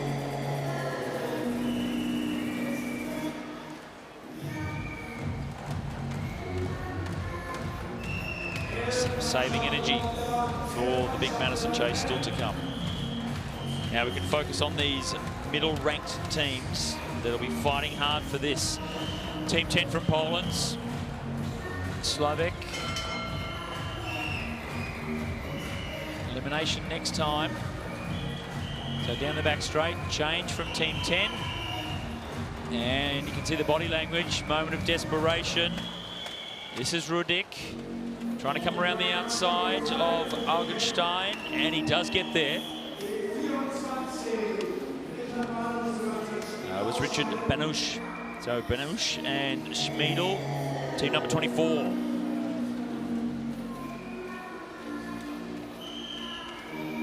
Which is Banush, 21-year-old. He's from Vetschau. It's just down near Cottbus. About 100 kilometers south of Berlin.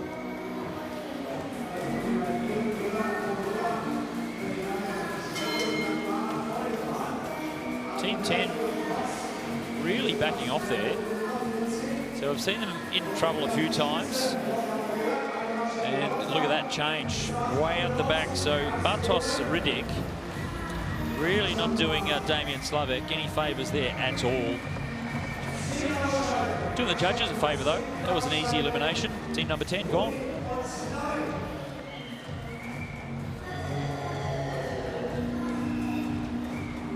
Has been interesting watching team number 10. At times they've really shown some signs of potential, and other times absolutely exploded on the track.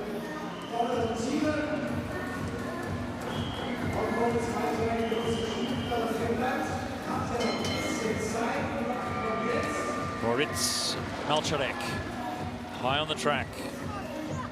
Has won a points race at World Cup level. He can ride a bike, this kid. He's 22, he's from Berlin. High on the track though, trying to come around the outside of Kirsten Thiele. And it's not to be. That'll be team 31 gone.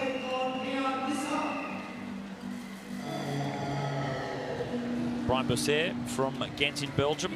And Moritz Malcharek from Berlin.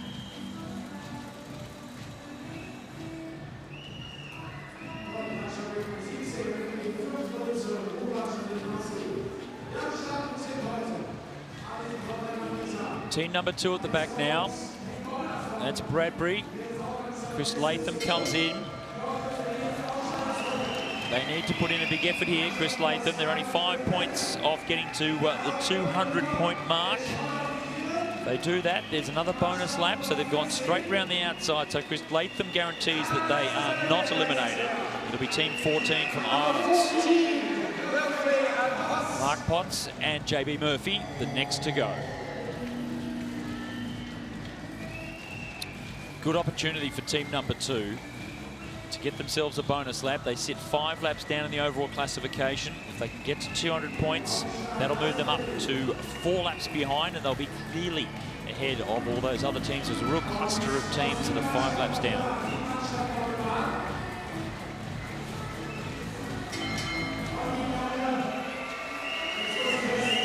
Noski at the back from the Czech Republic. They won the opening chase, and he's going to make sure he stays in the team elimination as well.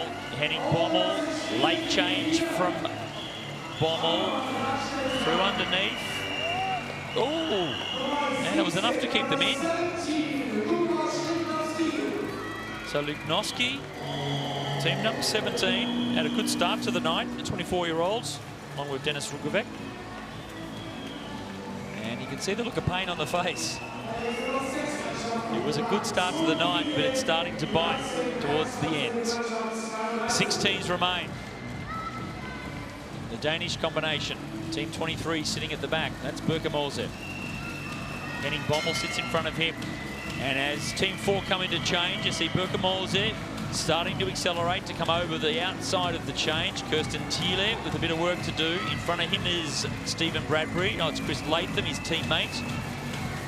So Thiele with nowhere to go. Team 4 eliminated.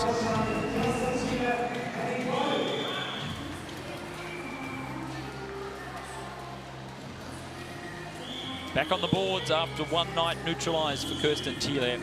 And Henning Bommel now out of the race, but with some points added. 5 teams remain. And a move from Stephen Bradbury. They know that the bonus lap is now within their reach. So Team 2 will be gaining a lot out of this. They still want to go for the win though. It's Team 11. You can see the urgency from them as they change on the elimination lap. Finbow down the back straight in the danger zone. Bradbury in front of him. Then it's Andy Tennant. They're about to make the change. It was a late change, but luckily for them, that Team 23 had already conceded defeat.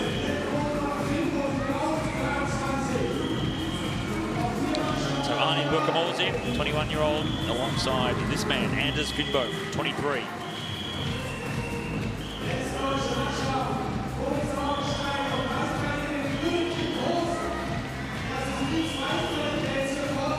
Matt Bostock sits at the back, 2 British riders. Just in front of him is Chris Latham.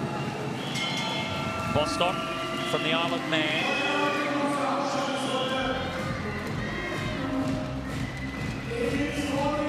Chris Latham, the 25-year-old from Bolton. Andy Tennant now comes in, and you can see off the change, over the top of Latham. And it's Team 2 that goes.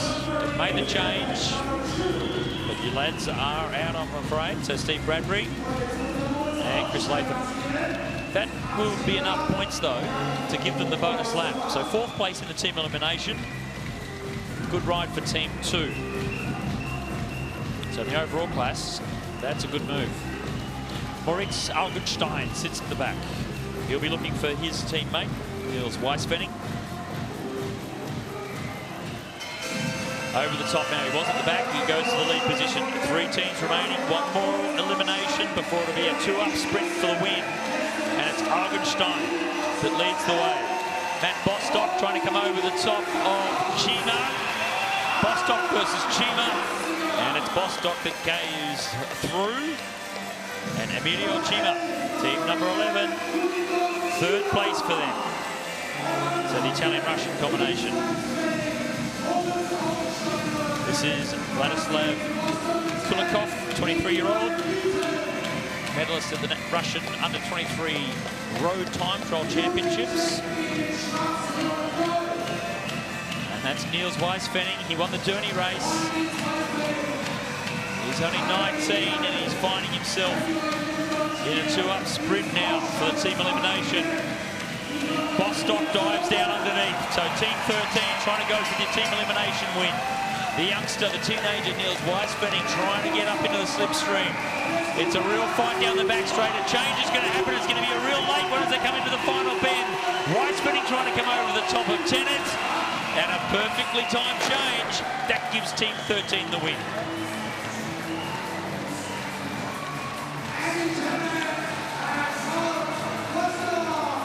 So Andy Tennant, he came in with a very late change.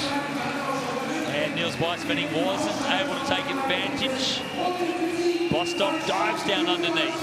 And you can see he would have looked around the track. He saw where Andy Tennant was. He knew that he just had to get to him with a bit of a lead over Niels Weispenning. Super fast change. You can see they've really shortened the change as Weispenning trying to come over the top. Maximum effort from Andy Tennant. And you can see the head wobble there from Niels Weispenning. He realised, bugger.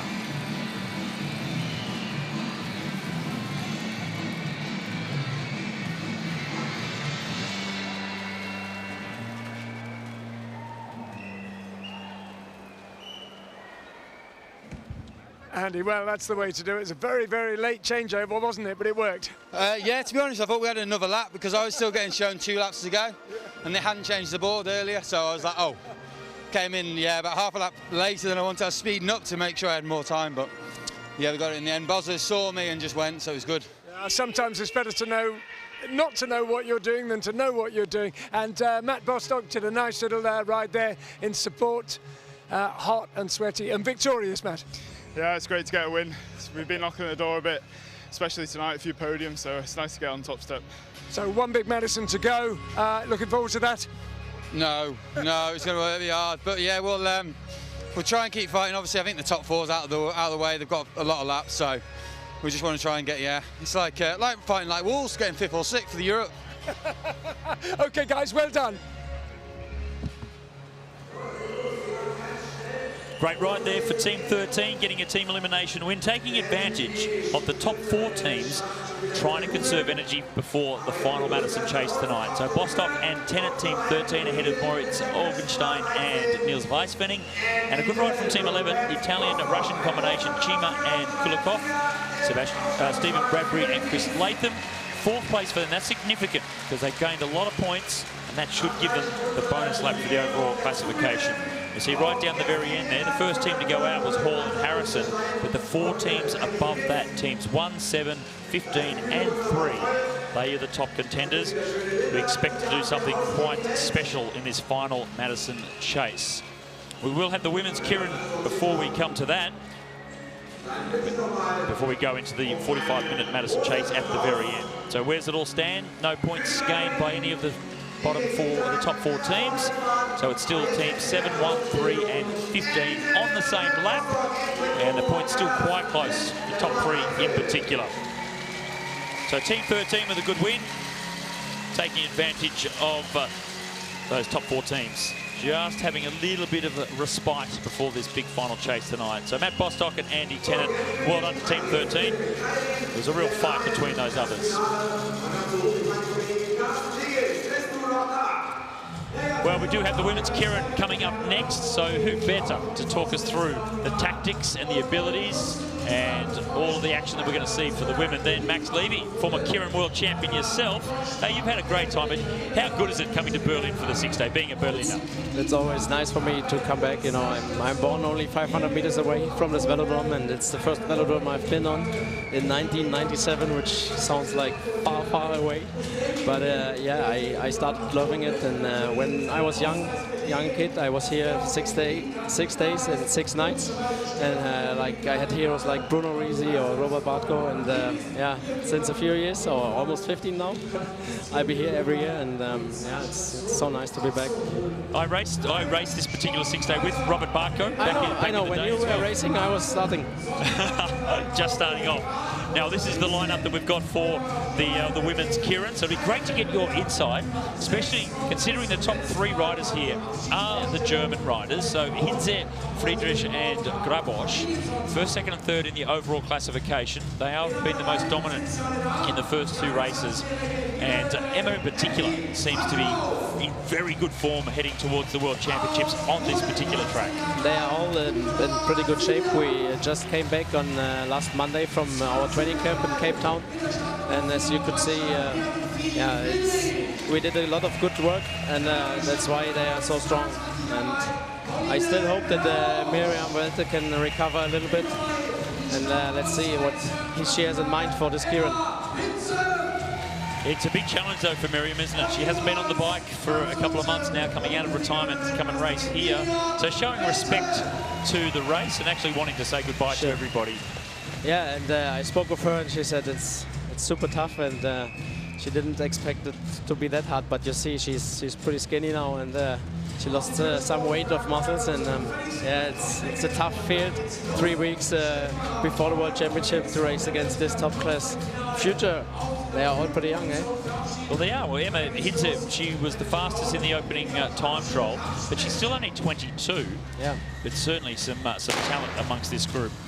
Even Pauline Grabosch and Lea Friedrich, they both celebrate their birthdays, the 20th and the 21st in Cape Town just 2 weeks ago. So they are all under 23 riders. They could even go in the under 23 competition, but in the World Cups they dominated it. They won time trials, and it's just awesome. It's our future.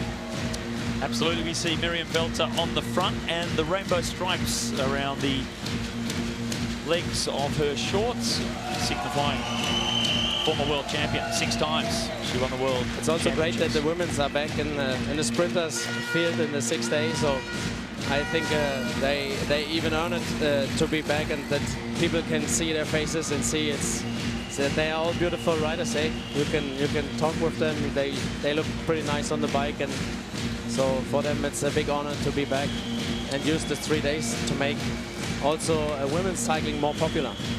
So Emma Hinze is the fastest. We saw that in the time trial, also in the sprint as well. What sort of tactics are the riders thinking about here? They know that Emma's the quickest. How do they beat her? Well, I think if you want to do something, you need to surprise her. I'm just wondering they don't change positions behind the Derny. But yeah, Miriam will do a smart move from the front. She needs to get some gap in between. So let's see. But you see, the race is really slow because everybody's watching for Emma Hinze. Well, the fact that Miriam Welte hasn't been training for a couple of months, she doesn't want to go too soon. It's going to be a long way to the finish. Maybe if she can take this wheel, that would be a great chance to have a good result. Nicola Sibiak it is, the 19-year-old from Poland, and the gap has really opened up as well. So Miriam Welte up onto the wheel of Sibiak.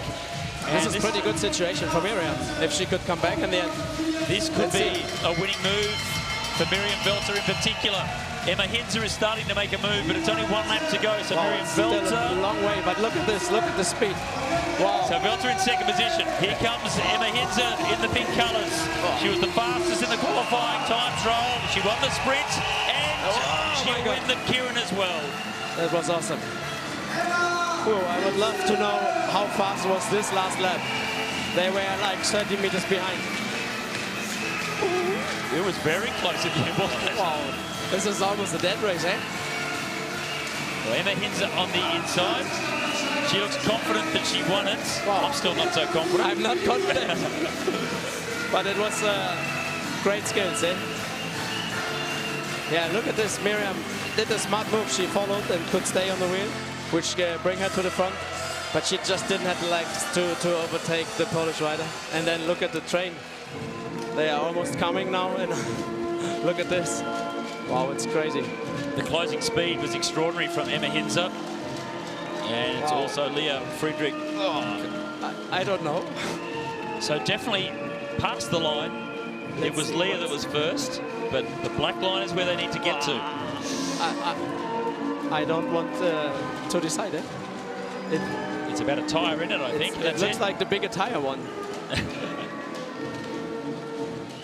We are focusing on Emma Hinze, and it was close, maybe one tyre in it, but Hinze comes away ahead of Friedrich and Pauline Grabosch. They are the three dominant sprinters, three Germans, and certainly the next generation. It is, and as you could see, this speed is incredible. Even they surprised her that she got a big gap. She had to wait for the others maybe to follow, but yeah, she's just able to do it. And this is even for the Worlds. She will get a lot of self-confidence. It'll be a good one. So 3 starts for 3 wins. Perfect score for Emma Hinze on the first night of competition for the elite women's sprinters. The first 3 days we saw the endurance riders race. Now it's the time for the women's sprinters. And Emma Hinze certainly looks to be the strongest of them. Great Kieran win from her ahead of Leah Friedrich and Pauline Grabosch. Emma did the...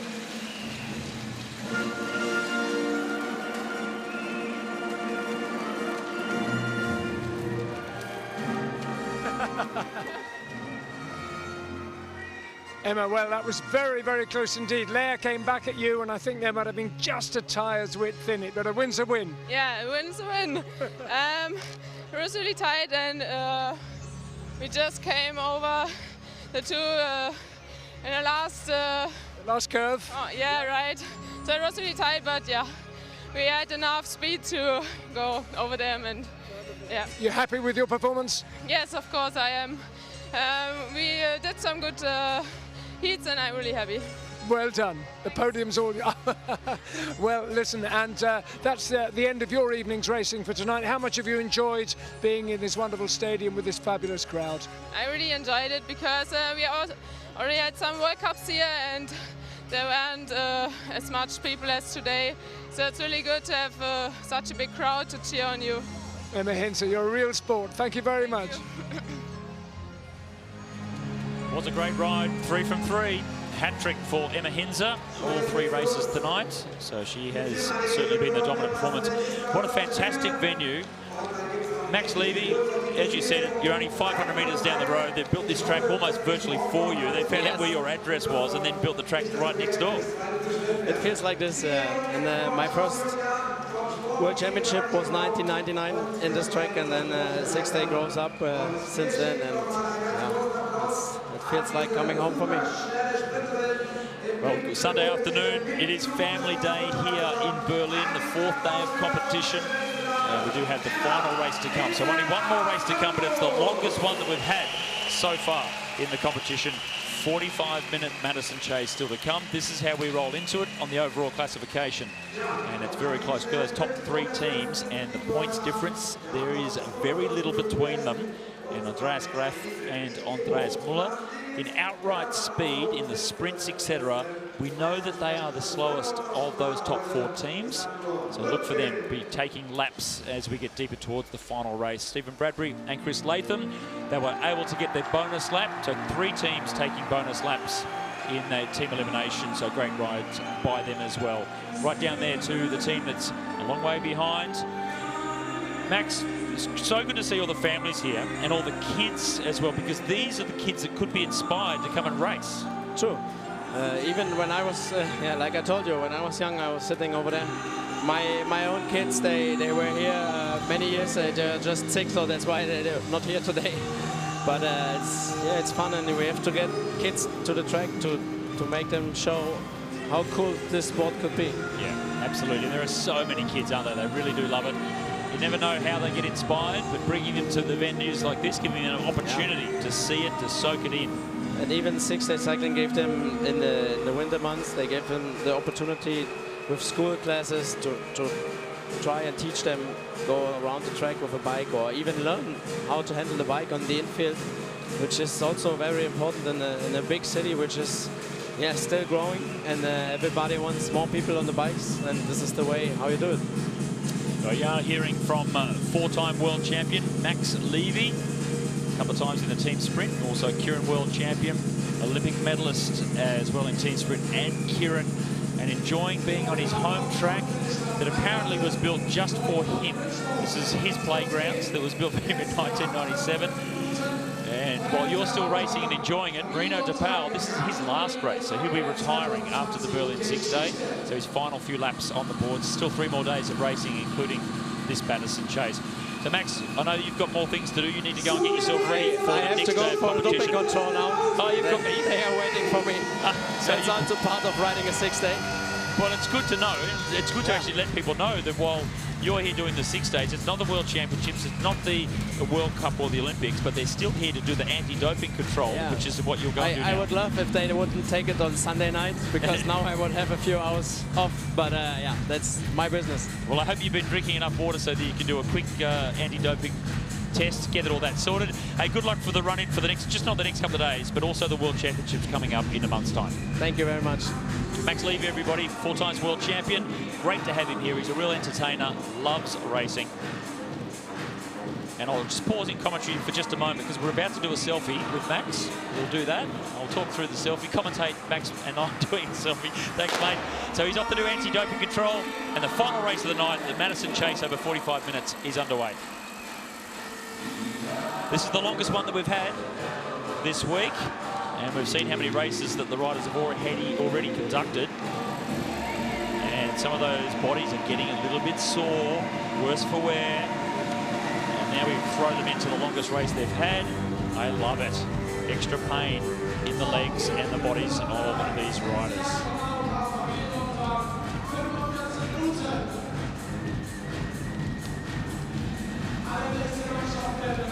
So the final sprint, double points, of course.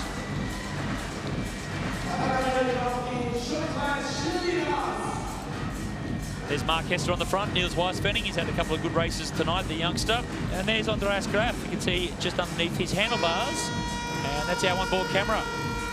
So right on cue. It's like we'd asked him to go to the front just to give us some onboard shots. No one in front of him. Andreas Graf on the attack. I mentioned before the start that Graf and Muller of the top 4 teams, perhaps the ones that are disadvantaged the most if it becomes a real sprint battle for points. They are more endurance-based riders, so they need to go for the laps. And they've dragged out team number 3 with them, the Dutch-Belgian combination of Marino De Paul and Vince Rottinger. So 3 teams on the attack. So that's Andreas Graf's effort. He made the attack, swings up the track, gets himself out of the way. And it's Vince Rottinger. Muller comes in, and also Matt Bostock. So Bostock, after the win in the team elimination, straight back in amongst it, going on the first lap attack here in the Madison Chase.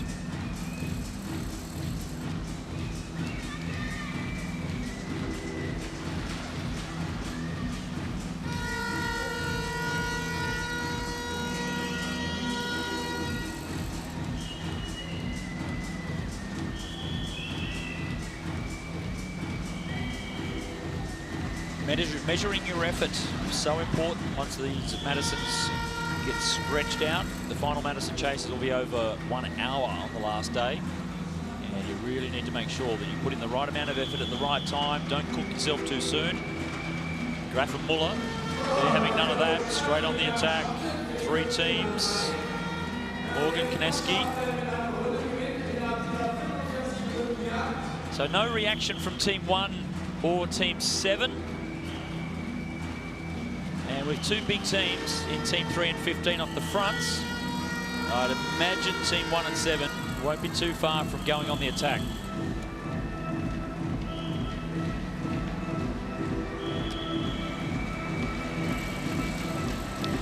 So just getting to the back of the peloton, it's Wim Strottinger from the Netherlands, team number 3, combining with Marino De Paul, Andreas Muller.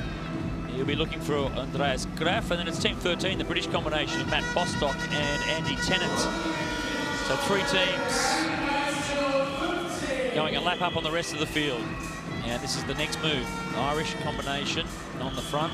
That's Mark Potts. And I was waiting for it to come, and here it is. Team 7 and Team 1. They couldn't wait too long with 2 of the big favourite teams already gaining a lap. Taya Reinhardt and Mark Hester had to go on the attack. They don't want to be on the back foot for too long.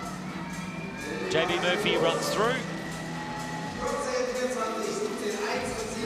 Well, they're just sorting themselves out in the front here now with two of the big teams in 1 and 7 that are on camera that have gone across to those leading teams.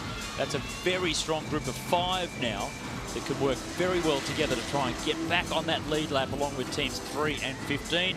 We've had Max Levy, the big, powerful Ironman Max sprinter that's just come out of the commentary position and has been joined, much to my delight, by Eleanor Barker, the winner of the women's competition over the last 3 days. Firstly, you finished last night, but you're still hanging around today, so great to have you here, and what a pleasure to have you come in and have some commentary. Yeah, I just can't get enough. Flying to training camp tomorrow, so I thought I'd hang out in Berlin for a day and manage to get a bit of racing in and be a bit more of a fan, because you don't get to see a huge amount of it when you're in the pits, so it's quite nice to be able to see it from up here. And one of the British teams, we saw Team 13 taking that first lap. So many British riders, and when we see it with the women in particular, the men, when it comes out for the Olympic Games, it's the team pursuit where they always go very dominant. But for the ladies, it's the World Cups, it's the Madisons, the Omniums. There's just so much depth of talent in the British women's program. Yeah, and it's kind of been a snowball effect over the last few years as well. I think about 10 years ago, Laura Trott, as she was then, would probably be the only real name that you'd look at to be continuously medaling in a World Cup, a Euros, or a World Championship. Whereas now we've got quite a few combinations of riders who could medal in the bunch races across all events, and we've got quite a big number of combinations for Madison as well in particular, so it's quite exciting that, and I think the competition is what pushes us on constantly just to be better and better all the time. Well, the biggest challenge for the British riders is to actually make the national team to represent at the Olympic level, and Team 7 and Team 1 have been able to complete their lap and really fanned out as the attack went over the top there. This is Brian Boussaert from Belgium. Really have struggled in these longer races, but trying to go for a lap. He's not going to lay down, Brian Boussaert. He's dragged another 3 teams out the front with them, including the Australians in 3rd position there. When you watch these races, Eleanor, the men's race, quite different because it's raced on laps, not so much on the points, as the women's races in the Madisons have always been on the UCI system, which is about points and sprinting for points. Laps taken are points added to your tally, whereas this one's on laps taken is lead lap. You become the leaders of the overall. What do you gain from watching the men's race? I find it really interesting actually watching these Madison races because it's such a new event for the women that we've never considered a lap game to be important. It's only been the last few years since the UCI rule change that's meant that points override laps. So yeah, I think it's interesting for me. It's also interesting to see the timing of attacks because they're not based around sprint laps, which is how I'm always thinking in my mind and how I'll always approach an attack is how does it work with the sprint? When is somebody else going to be exhausted? When can I hit them hard? Whereas now it's a big Madison scratch race, I suppose. Different types of racing for sure, and for the men at the Olympic level, etc., it's the same as yours, the women's race, and that's how good is that though, as we see Stephen Hall really stretching this breakaway out. They will get themselves around to pick up a lap, so Stephen Hall and Josh Harrison, the Australian combination, will go up onto the lead lap as well, dragging a few other teams there with them. Madison has been in the Olympic Games 3 times in the past for the elite men. It was out of the Games the last 2 editions. It's come back in, but also the women's Madison has come back in to join it as well. So that's going to be quite exciting. Who's going to be the British combination? I mean, yeah, I wish I knew. Barker and Archibald. I mean, I would like that. It's quite hard to call at the moment. So me and Kate had a really successful weekend here, which was amazing. It went perfectly. But at the same time, we had another pairing who were winning a World Cup in Canada on the weekend. So yeah, it comes down to selection. I think team pursuit selection is kind of first and foremost. So getting in that team is pretty important to try and then get yourself into the Madison team as well. Another attack now going, 23 and 2. So another British combination in Stephen Bradbury and Chris Latham on the move. And they've taken the young Danes. Berka Molzer and Finbo have gone with them. 12 teams now on the lead lap, only 4 still to come. 2 of those just tried to get off the front, and it was not successful. And here's a big move. This is a team that's already taken a lap on the field. So Team 13, Andy Tennant, attacks straight over the top. A little bit of hesitation from him though. Look over the shoulder a couple of times. And now just drop back down into 3rd position, Andy Tennant. Chris Latham it was. So talk about the British women's program. Likewise for the men, they're fighting for Madison positions as well. Team pursuit squats spots. As we go towards the Olympics, it's Kirsten Thiele that's gone on the march. So team number 4, they're a long way down in the overall classification. The big teams won't really want to look at that. They won't care. There's no reaction from them at all. It's Missy Tennant on the front of the peloton. How's things going in terms of preparation for the team pursuit, Eleanor Barker? Because I know the Australians are working really hard to try and get back in touch with the Brits. But every 4 years, the British team, both men and women, just pull something special out. Yeah, fingers crossed for the same again. We were really, really close to the Australians at the World Championships last year. There was, I mean, a wheel in it for the win. And unfortunately for us, the Aussies got it. And fair play to them, they had some incredible rides as well. So yeah, they really were deserving, but it was kind of, yeah, it's inspiring to know that we weren't too far behind. And then hopefully we'll have closed that tiny little gap up by the time we get to the World Championships on this track in a month's time. It is indeed 4 weeks' time. They come back to the World Championship. So a real good advantage, actually, for the riders that have been here for the 6 day to actually race on this track. Each of the tracks are slightly different from each other. So different tactics to be ridden. Kirsten Thiele, he's the man that was sick last night. So he had one night off. And here's another British rider. It's British theme appears to be tonight with Chris Latham going over the top. So another very tall rider in Chris Latham. And with Stephen Bradbury, so Bradbury, who's trying to fight into the 6 day season, so he really wants to become a full-time 6 day rider, Stephen Bradbury. Have you been seeing, watching him much in these races? Yeah, again, as I said, it's really hard to watch from the pits. Yeah, you see little glimpses of races, you see who's winning, but it's kind of hard to see how it unfolds. But I've seen these guys on the podium a few times. It looks like they've been having quite a good week. Yeah, the small glimpses I've been able to see. You actually get dizzy if you're inside the track and trying to turn around and follow the race. You end up just getting dizzy. It's so much better to be outside the track, that's for sure. Henning Bommel, a solo lap. All the other laps that have been gained have been in groups, and now this is the first of the attacks that has been just one team on the track, which is by far the hardest way to gain a lap on the field. So Bommel changes to Kirsten Thiele, and now this is a significant move though. Team 7 has gone on the attack. We saw them on the front foot in the first Madison Chase today. Really aggressive. And the young rider, Oliver Wolf, the teenager, he's been incredibly impressive. So a lap has been gained by team number 4. But this is a significant move from team number 7. And they are half a lap up on the peloton. This will cause a reaction. Team 1 is there. The ones that have missed it, though, teams 15 and also team number 3.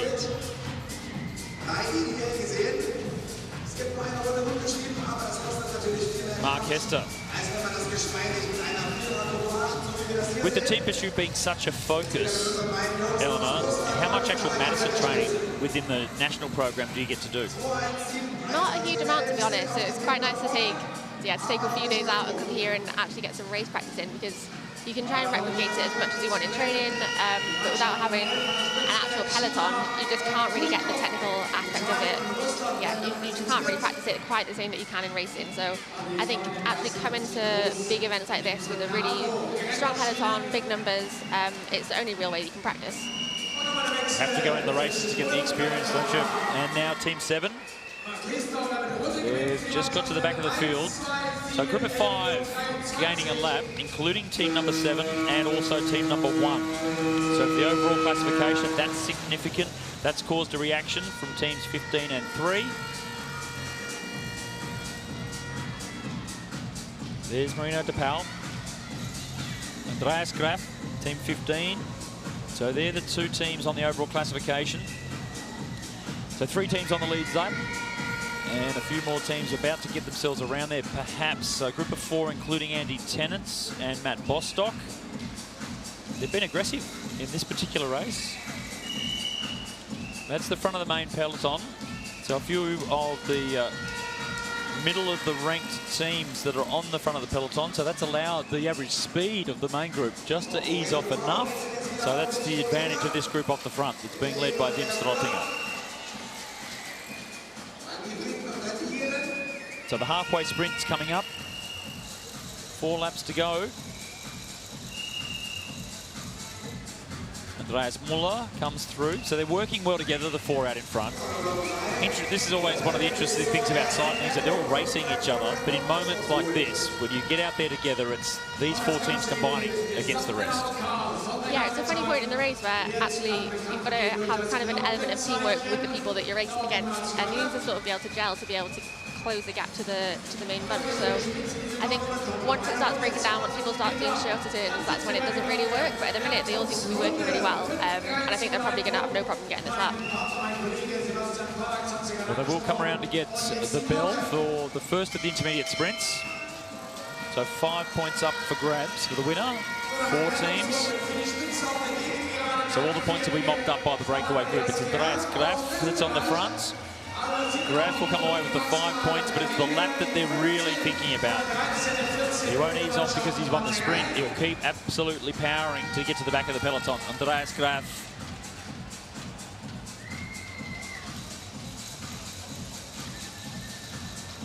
So just as they get to the back of the group, there's already been an attack off the front. Perfect time to go.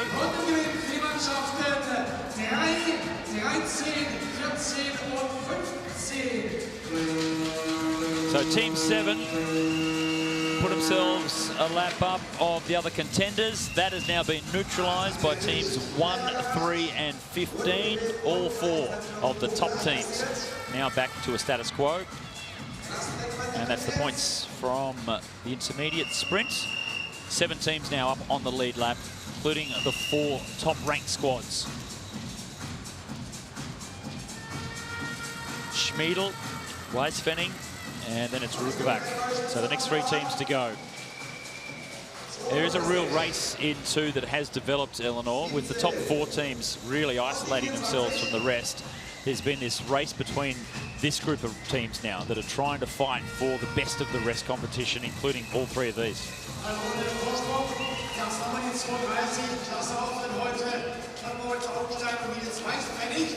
See the difference in the pace. Stephen Bradbury comes through on the front of the peloton, and they have really backed it off.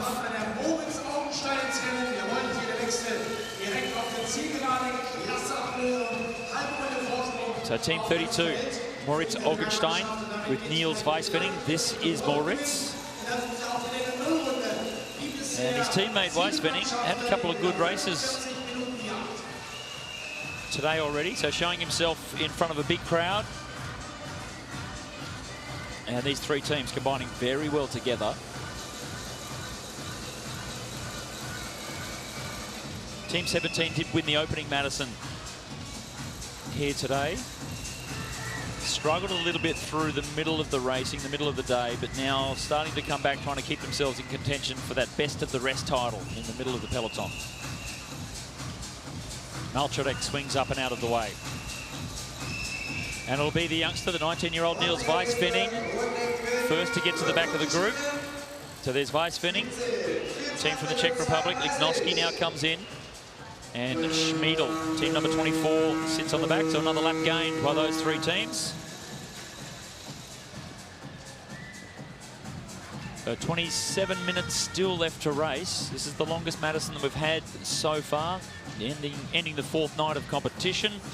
And there are 10 teams up on that lead lap, including the top 4. They really are just focusing on each other. And the team from Ireland has gone. JB Murphy. That has dragged out team number 4, Kirsten Thiele. He'll be looking for Henning Bommel. The Danish squad, team 23, gone out after them. And you can see the reaction from all those squads, all the teams that are close to each other in the overall classification, starting to try and neutralise each other now. The race within the race.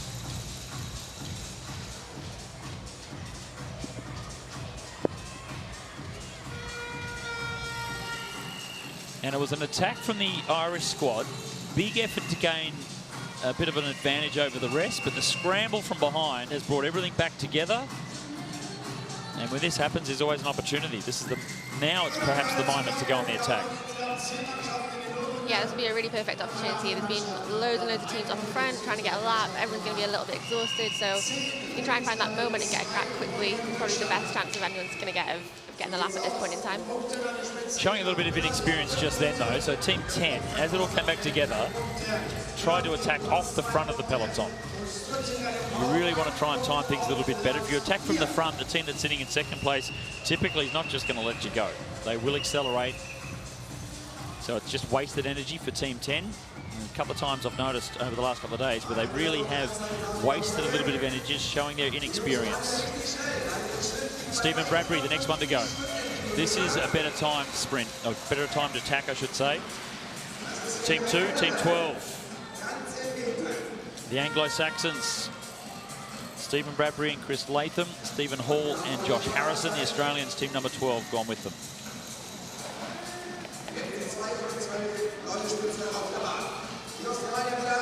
So at the moment, Chris Latham and Stephen Bradbury, they're leading the, what I'm calling the best of the rest competition. They are 4 laps down in the overall classification, but they've been consistently in front of that group that sits in the middle of the general classification. So these sorts of attacks are really important for them to make sure that they do stay in that overall classification position.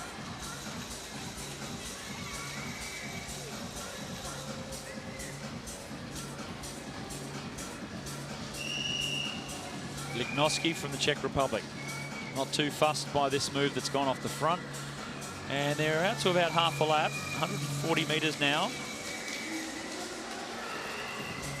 Sitting just up around 60 kilometres per hour compared to the peloton, down closer to 50.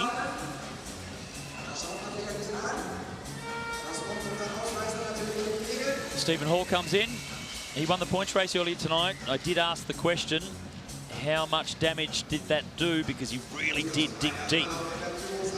And it's team number 7. They were the first of the big teams to go on the last attack. That forced a reaction from the other top 3 squads. And once again, it's Oliver Wolf Frederiksen, the 19-year-old from Denmark. This kid, Eleanor, has been incredibly impressive. It has caused a reaction from a couple of the teams from behind, including the other Danish team, team number 23.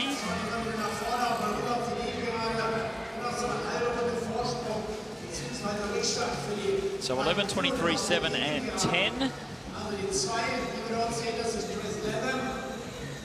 So when a big team like this goes, Eleanor, Team 7, they know, all the other squads know how strong they are, and you can see the desperation from some of the other smaller teams that it's perhaps an opportunity to take a lap. Go with one of the fastest teams, the more powerful teams, and they'll drag them around. I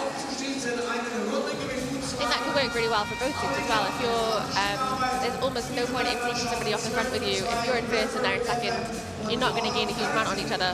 Whereas in this situation, they can actually really help each other.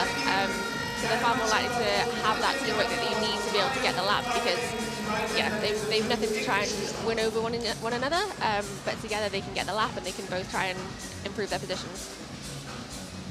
Well, what this move has done, though, is caused an acceleration from the peloton, and that's very much to the disadvantage of these two teams on the front now.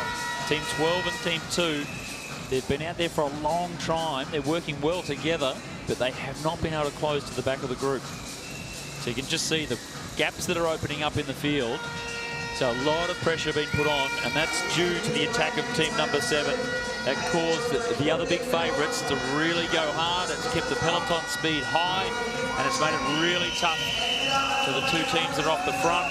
And immediately, as it all comes back together, another big move from two of the favourite teams, team 15 and team number 1.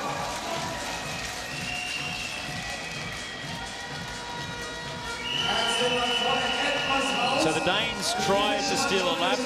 That was not to be. It's caused a reaction, and it's been a hard-fought lap for teams 12 and team 2. Nothing worse than when you're half a lap up and then you see a big team start to attack on the other side of the track. You know that you're going to have to dig pretty deep if you're going to gain a lap. It has been a hard-fought one, but they are going to get there. Josh Harrison comes onto the back of the field.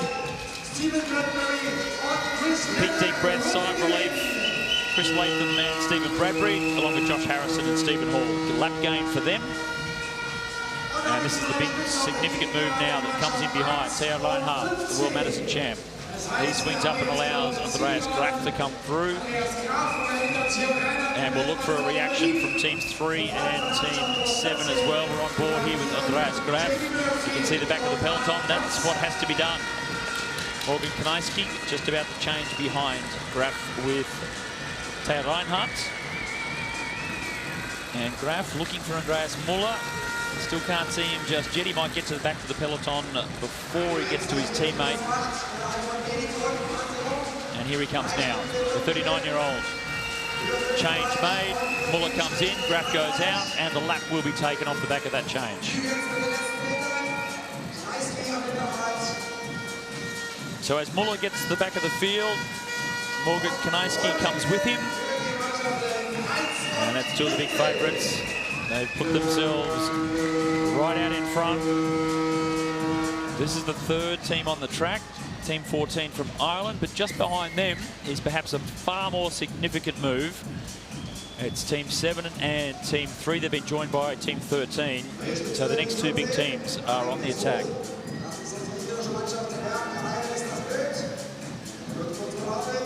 So the top 4 teams, Eleanor, really have been marking each other. They haven't always gone at the same time or immediately followed each other. But if it's either of these teams that go off the front, you know the next attack seems to be coming from whoever doesn't want to be disadvantaged.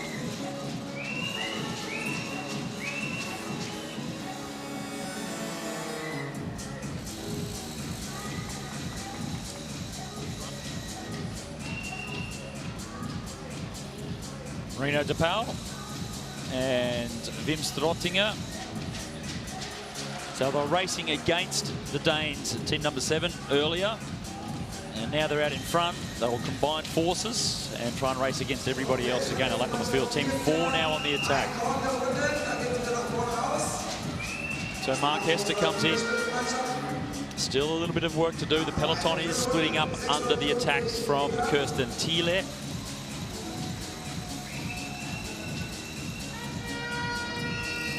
So trying to get themselves back onto the lead lap. We saw teams 1 and 15 do it just before. Now it's time for teams 3 and 7 to get themselves back up there and remain in contention for the overall classification. 67 kilometres per hour from Rino de Pauw as he closes the gap to the field. So a little over 18 minutes still left to race. And the ebbs and flows. Team 7 were on the front foot at the start of this Madison chase. Found themselves on the back foot. It changes so quickly.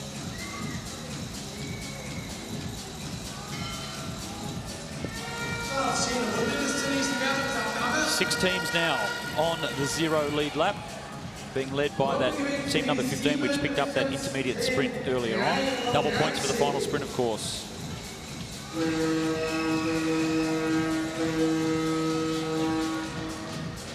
And this is our onboard camera with Andreas Graf, and he's just ridden across to that breakaway.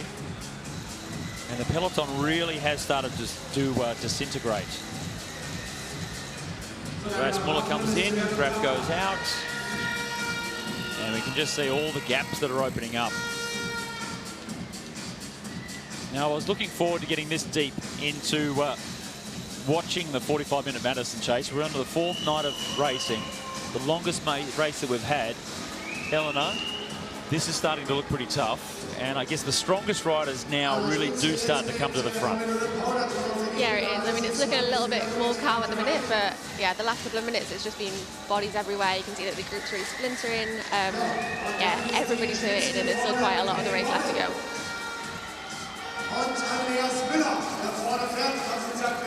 Muller on the front. Schmiedel. There's Taya Reinhardt about to make the change.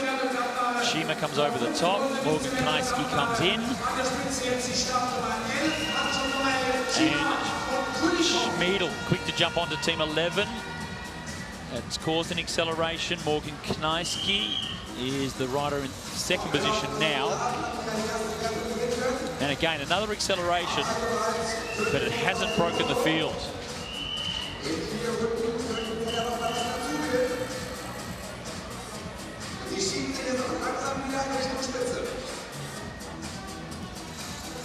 So the usual suspects. The top 4 teams still eyeballing each other, marking each other's moves.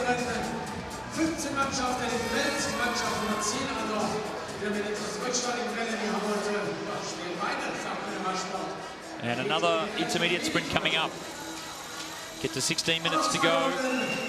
And it's 2 laps to the next sprint. 5, 3, 2 and 1. We've had one already. Team 15 picked up the maximum points. They're on the front yet again. Andreas Müller is about to come in for a change. It'll be just over a lap. But he'll have to go full gas to try and pick up another 5 points. He's got Theo Reinhardt on the wheel though. It's going to be hard to hold off the World Madison champion. And he's going to make a change. It's going to be very late. It might be too late. He's not too happy about that, Theo. But he's still got there. The body language of Theo Reinhardt, he didn't look too happy, so they did a good change. Kineski still come away over the top to get the 5 points. Andreas Müller was second, so 3 points for Müller. They picked up the first sprint. And have a look at this. What do you think, Eleanor? You can see he's not happy. It's such a late change. What do you think Theo was thinking here? I mean, well, I always want to get the change in with about over half a lap to go, I think, because you can really go as fast as you can into it then, and then hope that the other person can take over the sprint. It means you get to share the work throughout the sprint. If you're changing in the last half of a lap, you're going to have to back off a little bit into your change, probably, because the change at the speeds that they're going, it's going to be, slightly dangerous, probably a little bit uncomfortable, I imagine, and it does just get in the way of your sprint a little bit. I think they were lucky that it was Andreas Müller that was on the front. He came in quite early for that sprint. He's not super quick, Andreas Müller, so it wasn't a super high speed for the sprint. Good solid change by team number 1, and it was quite fortunate for Morgan Kineski to still come over the top to get the 5 points. Still 14 minutes left to race. We've just gone past the distance that they've been riding to. 30 minutes is the longest Madison chase they have had this week. Now, an extra 15 minutes thrown in. 4th night of racing. Surely the fatigue is going to start to creep into some of these riders. Well, move here now. It's from Team 2, but this is the one that makes it interesting. Team 3, glued to Chris Latham's wheel. That's Wim Strottinger. Or it's Malcharek in the light blue colours in between them.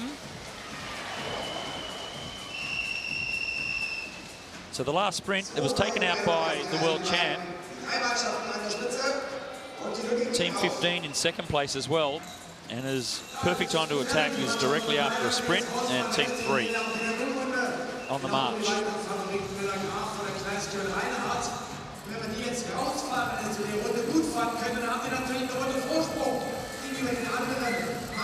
Marino de Pauw.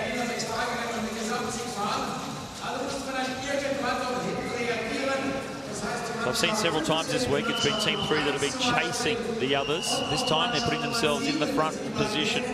It will cause a reaction, no doubt, from teams 1, 7 and 15. But for now, nothing's going.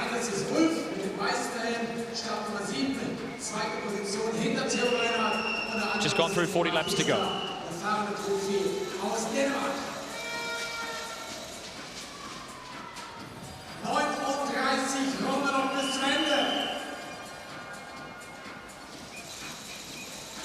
Wim Strottinger, Chris Latham in front of him.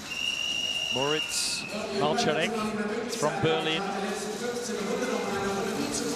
Enjoying racing on his home track, Malcharek.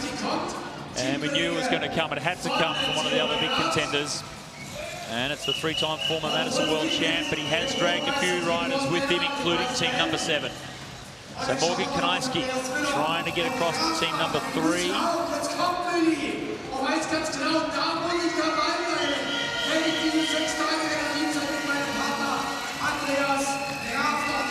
Schiemer comes through.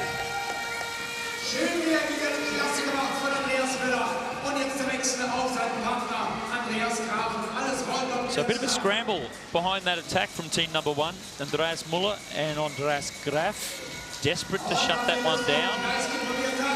So that attack was neutralised. Meanwhile, these three out in front, getting closer to the back of the peloton. It's Brian Boussaert. And while three teams are looking to the back of the peloton, we've got several teams trying to go off the front now.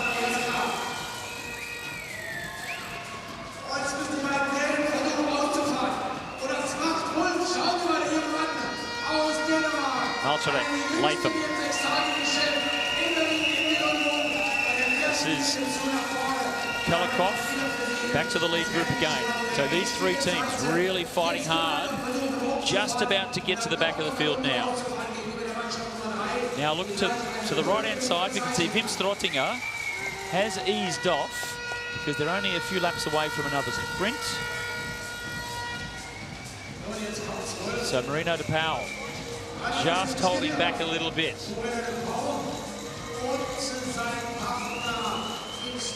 So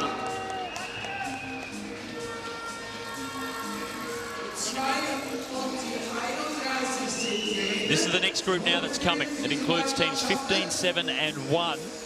Team number 11, the Italian-Russian combination, has got themselves in there as well.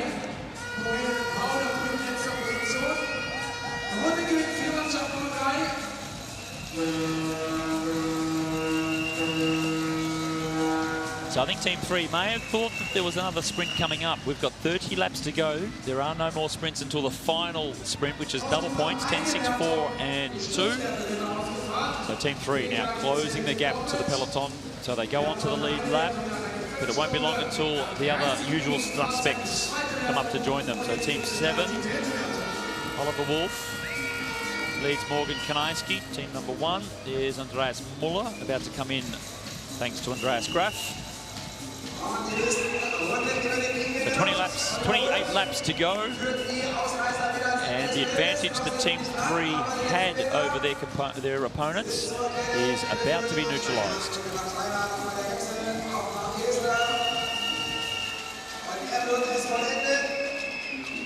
Final push from Mark Hester to get to the back of the peloton. And there's a lap taken. Team 7 won. 15 and 11. And immediately another attack goes. It gets messy down towards the end, Elena Barker. What have you learned from this? Are you learning stuff at the moment? Are you happy as a spectator watching? A lot of carnage on the track. A lot of carnage on the track, yeah. I think it always looks worse from above when you've got the aerial shot and you can see everything going on. When you're actually in the race, it's not quite so bad. And you can see that from some of the onboard cameras that, yeah, the footage is being shared on Twitter and Instagram, that it seems a lot more straightforward when you're actually in the wheels, a lot of the time anyway. Well, it's also because of the riders that are out of the race as well. It looks like they're everywhere and everything's going on. But yeah, you're right. Once you're in the peloton, as long as you've got good legs, because if you haven't got good legs, you're cross-eyed, it's always a bit of a challenge. Yeah, as well, I think we can see everything that's going on, but unless you're actually at the back of the peloton, you miss a lot of it. You can only really see the 4 or 5 riders that are in front of you if you're well positioned. So it's kind of, yeah, it just shows how important positioning is and how much easier it is, both physically and mentally, to be further forward in the group. A slight lull in proceedings after what was a bit of a scramble for the last 10 minutes. Peloton seems to have backed off slightly. That's allowed these 3 teams to go away. We've got our 4 top teams, though, all together on the lead lap. They may be joined by a few more soon, though. Sebastian Schmiedel, Henning Bommel and Dennis Rugevec.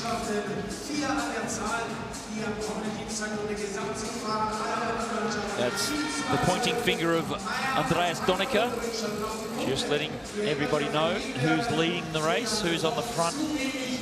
Now this is Moritz Augenstein. Next attack to come. The lull in the peloton didn't last too long.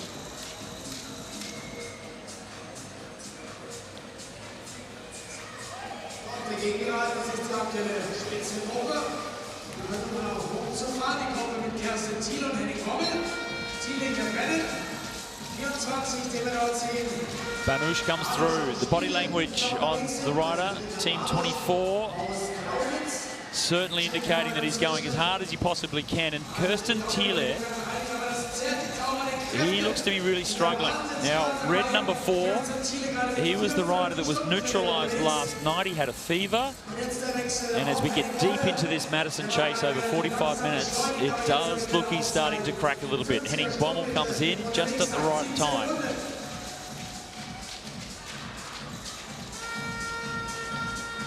So another 3 teams. Lap gain from them, 17, 24 and 4. But it is the red number 4 that did really start to look as if he was struggling there. Kirsten Thiele just towards the end of that lap gain. Moritz Augenstein, number 32. And here goes Team 3. They were on the front foot before. They were the first of the big teams to take a lap.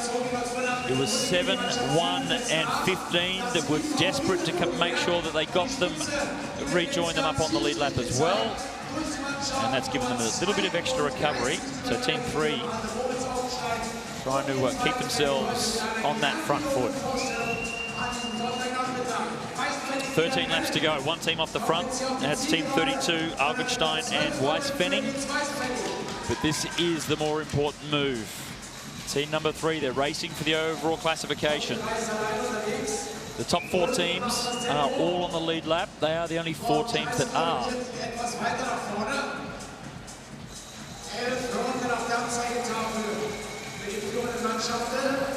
Only 11 laps to go. I don't know if there's enough laps left for a lap to be taken.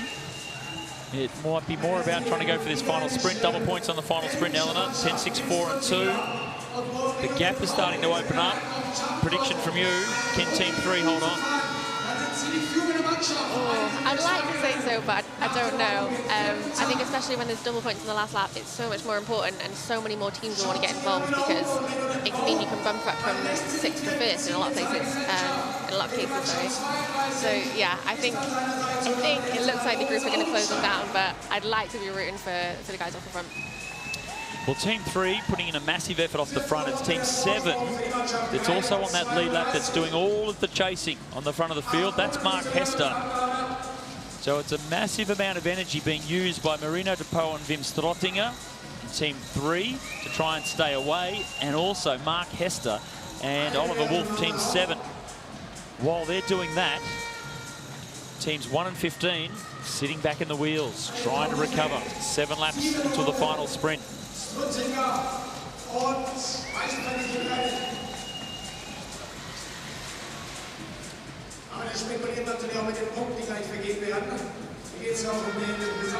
So a real fight between 2 teams at the moment. Teams 3 and Team 7. Where's Team 1 and Team 15? They're the other 2 teams on the lead lap.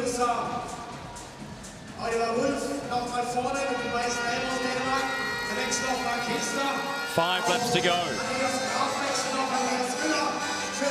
So 5 laps to go. Team 3 versus Team 7. Team 15, though, they lead coming into the final sprint. They're on 8 points. Team 1's the other one sitting just behind on 5. And they've been sitting in the wheels, resting, recovering, waiting to pounce for this final sprint. Hester, you can see the cadence coming up. Really starting to try and close down Team 3. Marino de Pauw, the grimace on the face, it's starting to hurt. They were hoping to hold on for the 10 points and get the win. I don't think they're going to be able to do it now. There's a move coming from the peloton, and it is coming from Team 1. Teo Reinhardt over the outside. Massive effort from Teo Reinhardt, the world champion in the Madison from the last 2 years. He looks for Morgan Koneski. Here's the change.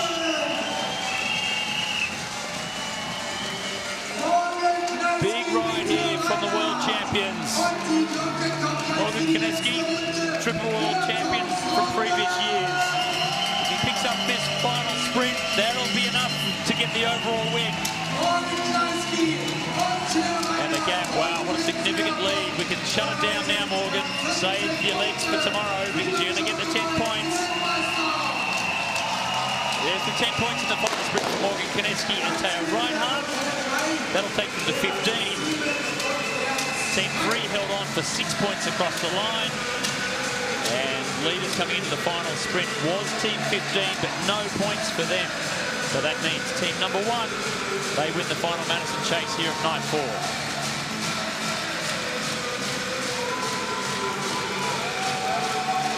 Eleanor, we mentioned that as that was all happening, you had team 3 up the front going flat out. You had team 7 going flat out to chase them. Team 1 sitting back, recovering in the wheels, getting ready for that final sprint. Yeah, I mean, it still looked like the group was splintering, so to be able to come back at that kind of speed is still incredibly impressive, even if they were having comparatively some rest compared to a few of the other teams. Well, they really have been quite dominant. There's 4 teams still on the lead lap, but the World Championship combination of Morgan Kanaisky and Taya Reinhardt really have been combining very well together.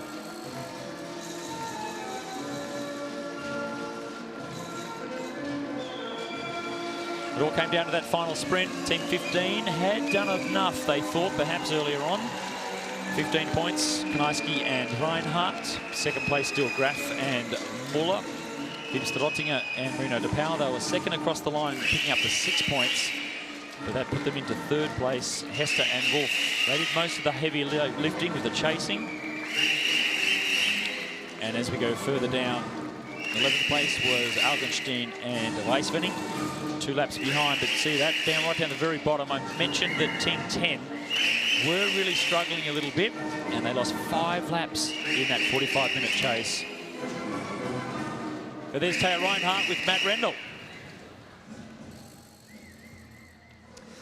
Taya Reinhardt will wait for Morgan to make his way around here, but you took advantage of a moment in the race, about 15 laps to go. Teams 3 and 7 were battling out amongst each other, and you found the moment, got away, and took yet another Madison win. That puts you back at the top again. Yeah, it's every time very tight in the front, so you have to wait on that moment, and when the moment is coming, you have to use that moment for winning. And yeah, we did it great today again, and I think it's a big sign on a Sunday, and yeah, 2 more days to come, but we're back on the top, and now we can control the race maybe, so it's cool.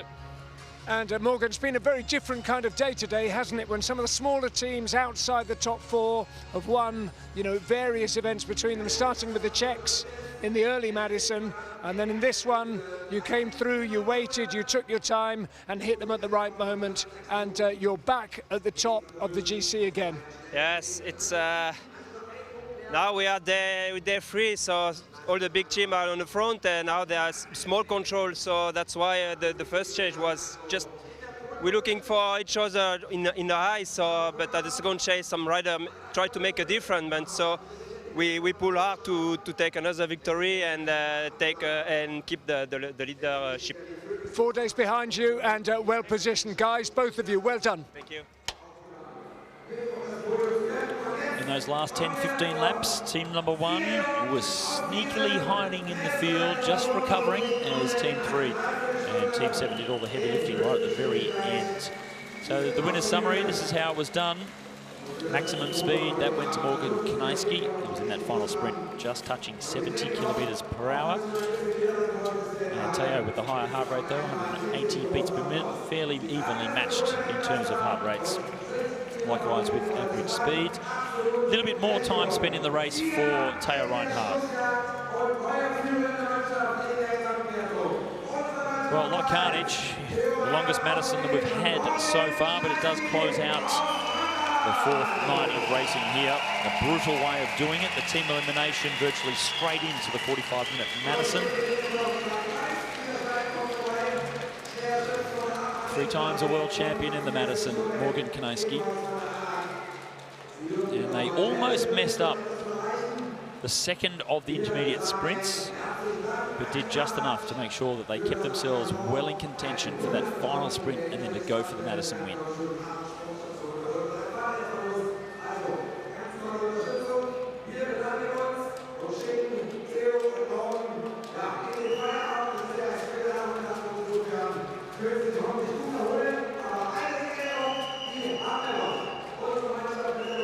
Has been a fantastic day here.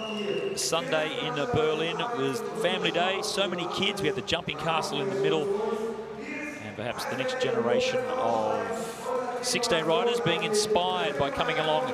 As we heard from Max Levy, he said he came here as a kid to start with, watching racing, and that inspired him to go into the sport. Absolutely has loved it ever since, become 4 times world champion and a real star here in Berlin, Max Levy, as is Teo Reinhardt, the World Madison champ. Looking good to go for the overall classification. We'll see if he can do what he did last year and take out the title here in Berlin.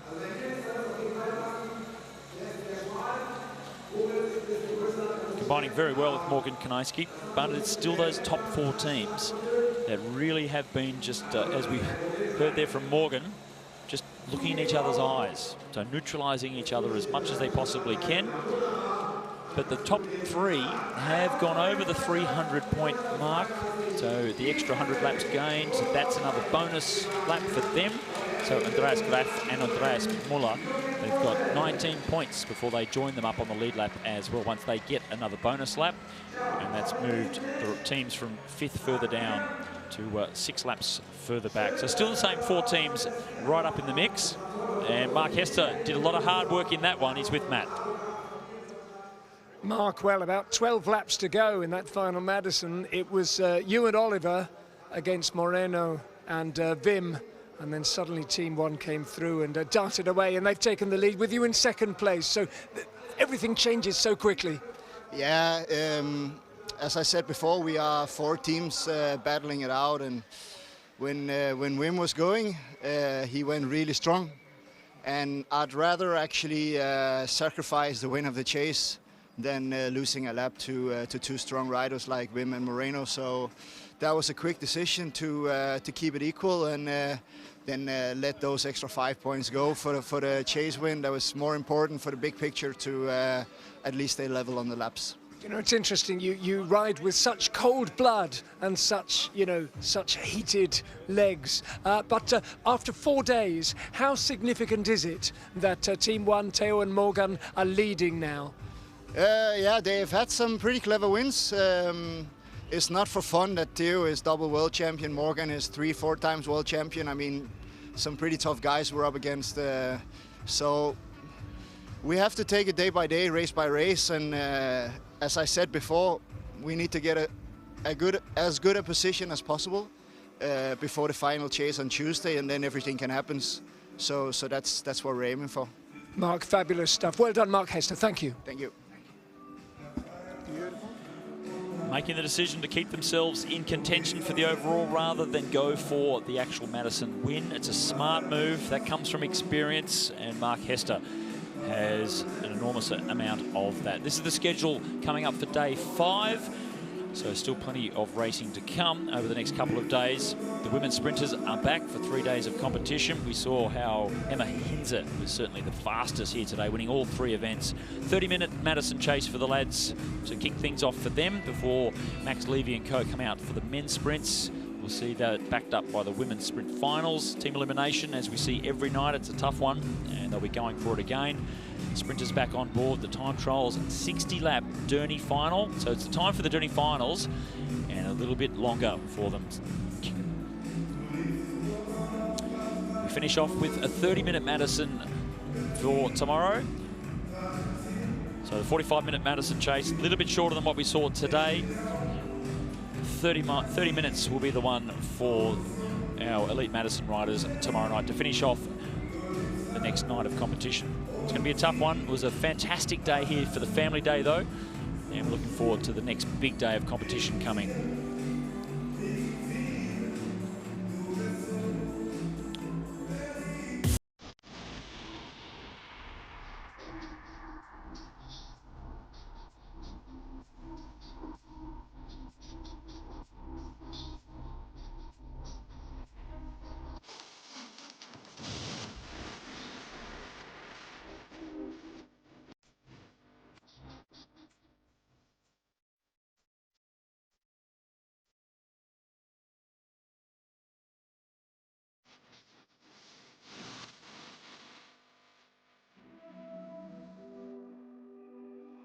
Well, Sunday, day 4, always a little bit different. The schedule starts earlier in the day, so the riders are on a different set of timings. And then today, different teams have managed to get in, pick up some of the smaller races, not just the top 4, but then we came to the final Madison, and it was all about the top 4. And right in the heart of things, my guest at the moment, Moreno de Pau. Moreno, thanks for joining us. That was a very, very interesting final Madison. There was a moment there about the final 12 laps, and it was you out on your own, team 3, team 7, Mark Hester, Oliver Wolf, chasing you. A very honest kind of battle between the two of you.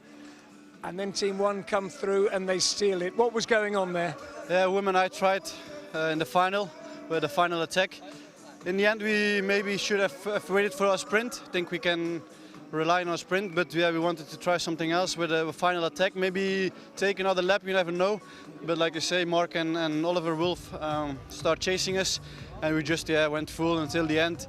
And then Theo and Morgan were waiting, and then they had last two, 3 laps. They were just faster, still a bit more fresh than us. We tried, but didn't succeed in the end. But we have 2 more days to keep on trying. And how much, from this point in, is it all about being in contention and well positioned and in the top 2 or 3 at the start of the final Madison on Tuesday night? Yeah, it's important. Like I said the other days, we keep an eye on each other, we're staying close on each other. Also today, I think we all saved a bit our legs because the final chase was 45 minutes. And then if you go full in all the other events, you can get a counter attack in the end. So we have an eye on each other. We keep each other closely, and you can't lose points. You can't lose laps. And in the end, I think it will be a battle between the four of us. And yeah, we see how it goes. We saw Team 1 and Team 7 really quite close together throughout that Madison, often going on the attack together. 3 and 15, you and Wim, and then Team 15, kind of playing a more independent role. But in a sense, the joker in the pack are the 2 Andreases, Muller and Graf. They seem strong, and yet they're just hanging in there. They can take more risks. They've got less to lose. Yeah, indeed. They also have less points than us, the 3 of us. So I think they will have to do it in with a lap. So we can't lose an eye on them as well, because it's too important. If they take a lap on us, they lead. So yeah, like you say, Mark and Theo were going together. Then Wim and I had to react. It's always cat and mouse, you know. If they go, we have to go. If we go, he has to go, and he's even now he's watching me. Even now I have to watch him. Yeah. So he's listening what I'm saying, because tomorrow. Is he saying any tactics? Oh, he's told me everything. We'll tell you later for a small fee. Wonderful. Well, listen, we can see the friendship and the rivalry between you, and we can see the great show that you're putting on, Moreno. Congratulations on that. We're going to have a look at the race of the day. The women's keirin race, something a bit different.